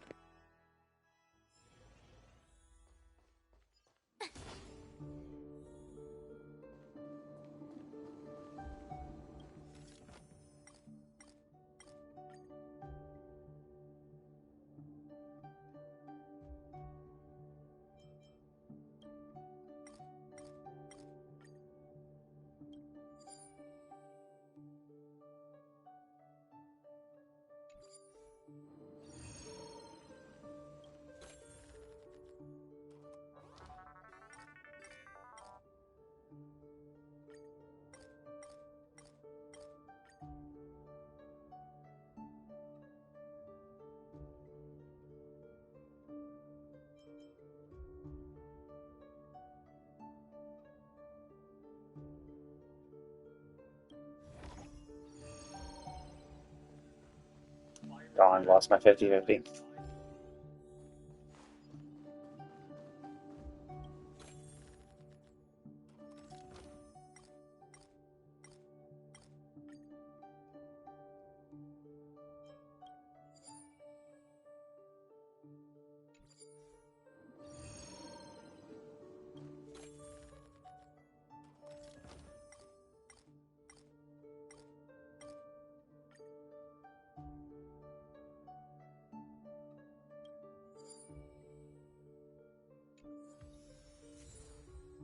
There we go.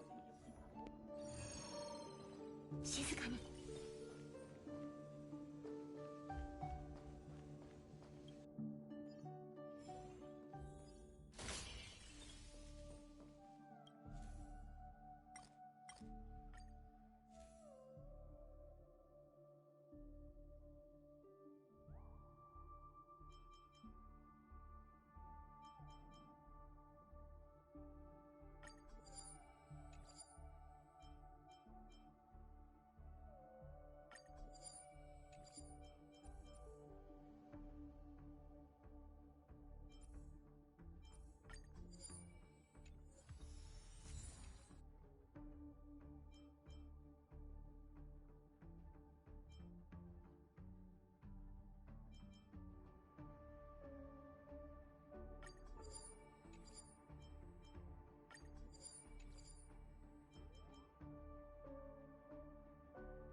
敵を分析してから判断しましょう。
Oh shit, all of their health is super low too.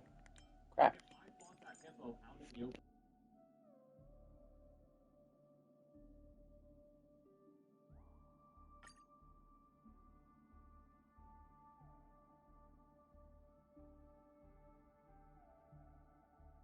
So I want to try. I have no HP regeneration for this build.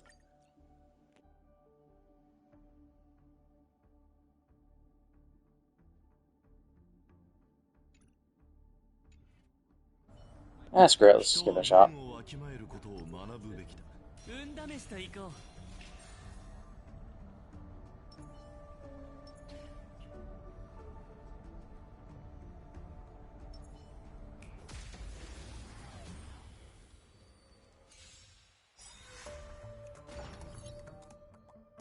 危険なリズムね。すべ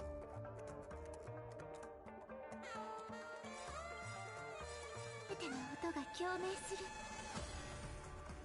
今宵魂は抱擁を交わす。そして星々が反響する。市場が錯綜してる。ああ、先を見据え長期的に見るのが投資成功の秘訣。存在とは感知される。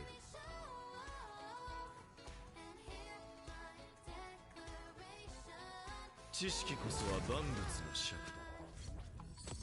真理を探り尽くし語尾を根絶する。サイは投げられた。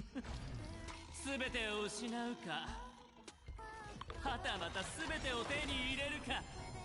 0点だ。次。頭上注意。マイナスだ。失せろ。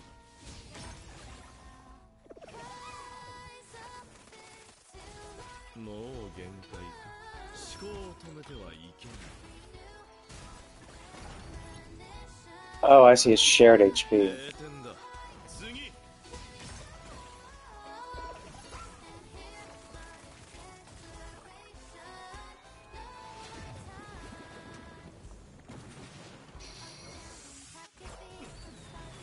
全部買いだ。資産評価始めるね。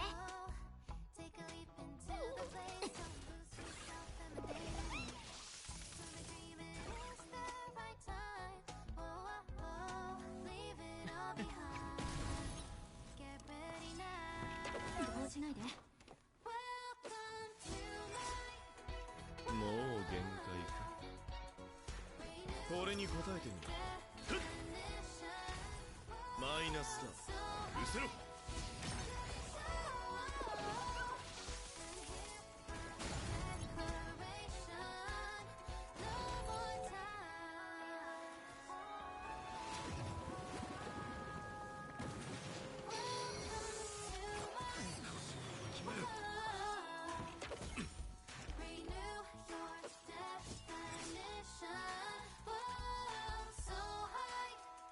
まだ返済しないんだ。ベッドだ。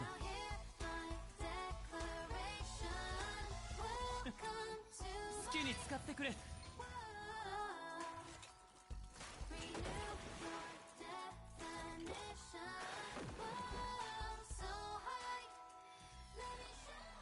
調和のユニゾンが響く。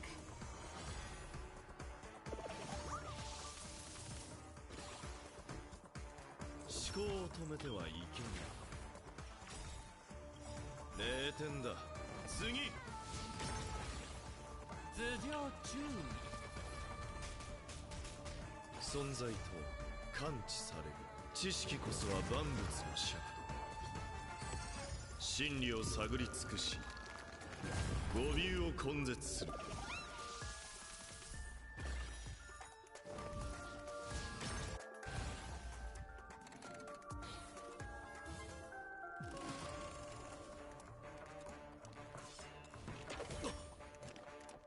これは上がるね。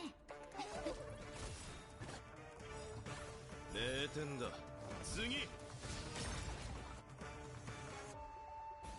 市場が錯綜。ああ、先を見据え長期的に見るのが投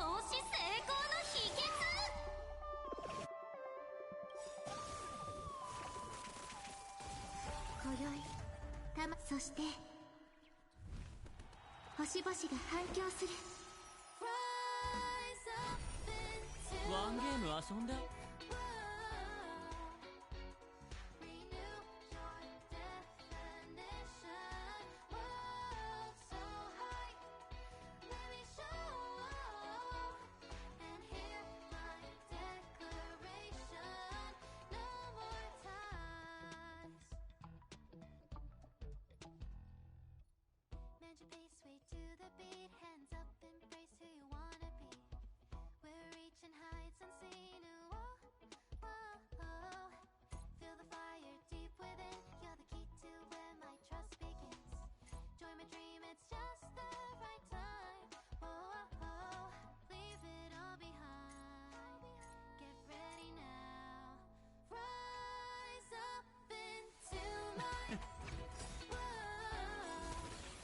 サイは投げられた。全てを失うか、はたまた全てを手に入れるか、全部買いだ。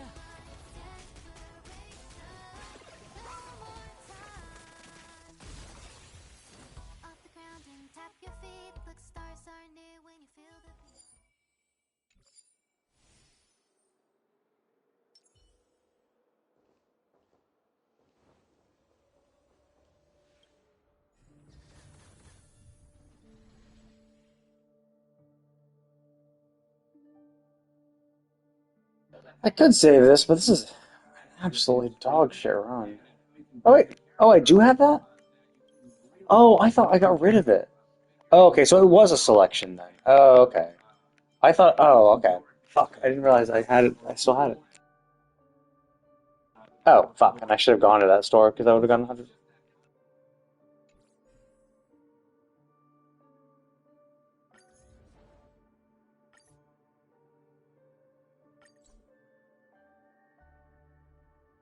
Yeah, I mean, this is a shit one. Like, oh, this one's like so much better. Like, I don't get why this weekly one was like so, I guess, short, or I don't know. It felt like I got a lot less lucky, I guess.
Oh shit, they added a new one. Oh, good thing I saved.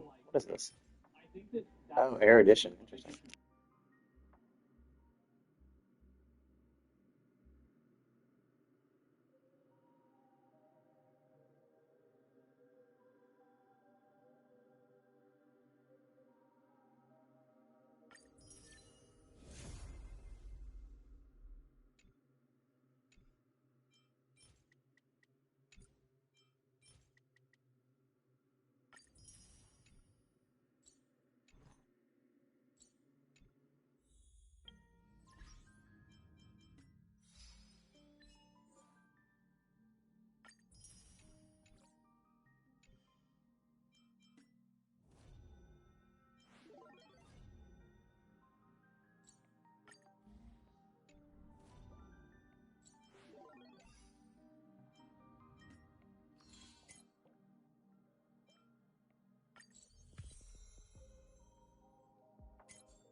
That actually looks pretty. That actually seems like a really good light cone.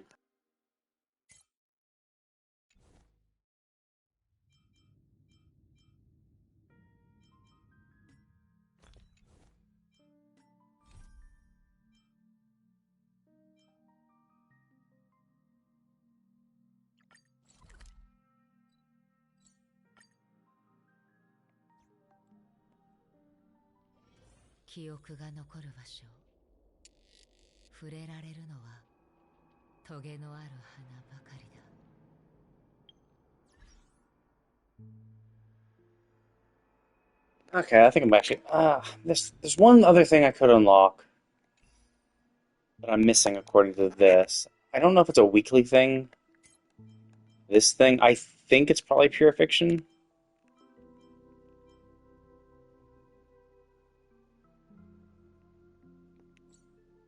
Let me see.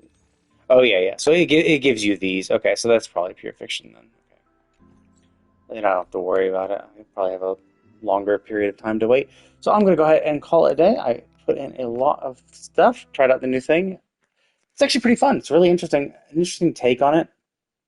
The fact that you can save, and it's those save files that are what you use to actually battle the bosses. That's super cool. And the fact that you can just battle the bosses, like now in theory, yeah, you like if you actually go about it through like the simulated universe, you essentially spend all four in a run, right? But you're having to go through all the things. You have to fight the two bosses. You have to fight the three bosses. You have to get through all the areas to get to each of the three bosses. So you have to go through a few areas, fight a mini boss, go through some more areas, fight another mini boss, and then go through some more areas and fight the final boss. And that just takes time. And sure, you get one. You get a relic from the first. You get one relic from the first and second mini boss, and then you can get two from the last one. So all in all, that entire run gets you. You can spend four, but like just immediately fighting the boss for relics is so much quicker. It's just so fast. Because obviously, if you have a good save, like I got really lucky, I guess it seems. Now that I'm looking at my actual bad save, like now after that destruction run, I'm like, oh okay. So I got ridiculously lucky on that first run, where I got so many like bonuses and shit. I was like, oh okay. So like I had like so many equations, so many blessings. I have no clue how I got so screwed in the. I mean, I went the occurrence route every single time I could because I wanted to make sure I unlocked everything. And occurrences are by far the most annoying thing to unlock because of how random they are. So I was just doing that. So yeah, like obviously that super randomized it. So I got really lucky and really unlucky because I had like 8 negative curios on myself, like on hand. To obviously suck, but still, I got really super buffed for my Elation path, which is like I think my strongest team probably, outside of Acheron maybe. But Acheron's like just a powerhouse herself, and it's just really just creating a team just to enable her to do her burst as much as possible. Whereas my IPC follow-up team is just like every single one of them is super powerful because every single one of their abilities works really well with the buffs. Whereas Acheron's just like, nah, you're just doing shitloads of damage, which is like it's good, but with all those blessings, with the blessings, you can get any one of them do as much damage as Acheron's burst. So it's generally better for that. Anyway, either way, tons of fun. Really got lucky on that first save. That save will probably be used to clear out all the other bosses, and now I can just like quickly blast it out. I mean, essentially what it does mean is that there's like no purpose, no meaning in ever going back and doing normal simulated universe runs, which is sad to a degree, but to be fair, like I was pretty much not doing them anyway. Like I would do every other one. I go Swarm to get Swarm 1 week to get the tokens, and then simulated universe runs the next week to use those tokens for relics. But if there's a quicker, easier way for relics, I'll just do that. And I think the cool thing is, I don't think it was. I mean, you can spend resin, so obviously you can spend stamina on it flat out. But the cool thing is, I think it doesn't use up points. So essentially, that's what I was doing. Is I'd either be going in for points and getting those tokens, and then spending the tokens in the other thing. Now I can just spend tokens in just the relic super quick, and then each week, instead of spending the time in Simulated Universe to spend tokens, I can now spend it in Swarm. So every single week I can spend it in Swarm, in Golden Gear, in this new mode, and just get points from that, and then spend my tokens outside of that to get relics. So I think it's cool. I think that's pretty cool. I'm curious. I assume they'll still have to add new Simulated Universe worlds, regardless. That would be interesting if they stop introducing Simulated Universe worlds in the normal Simulated Universe and only start introducing bosses in the Divergent. And then you just fight those new Divergent bosses for the newer relics, for the newer planar ornaments. I'm curious how they'll do it. Or it could just be that, we're still going to add a new world, right? We're still going to add a new Simulated Universe world, but then that final boss will also appear in the Divergent universe to farm it that way too. So we'll see. We'll have to wait for the next world to be introduced, or if either you stop seeing worlds and it just becomes bosses added to the Divergent universe. Either way, it'll be interesting. Well, I mean, I guess I'd rather them add a new world and then just add the boss to the Divergent and just keep it like that. But we'll see how it goes. But still, enjoyed it. A lot of fun. Go ahead and log out for now. Get something to eat. Thank you all for watching. I will see you all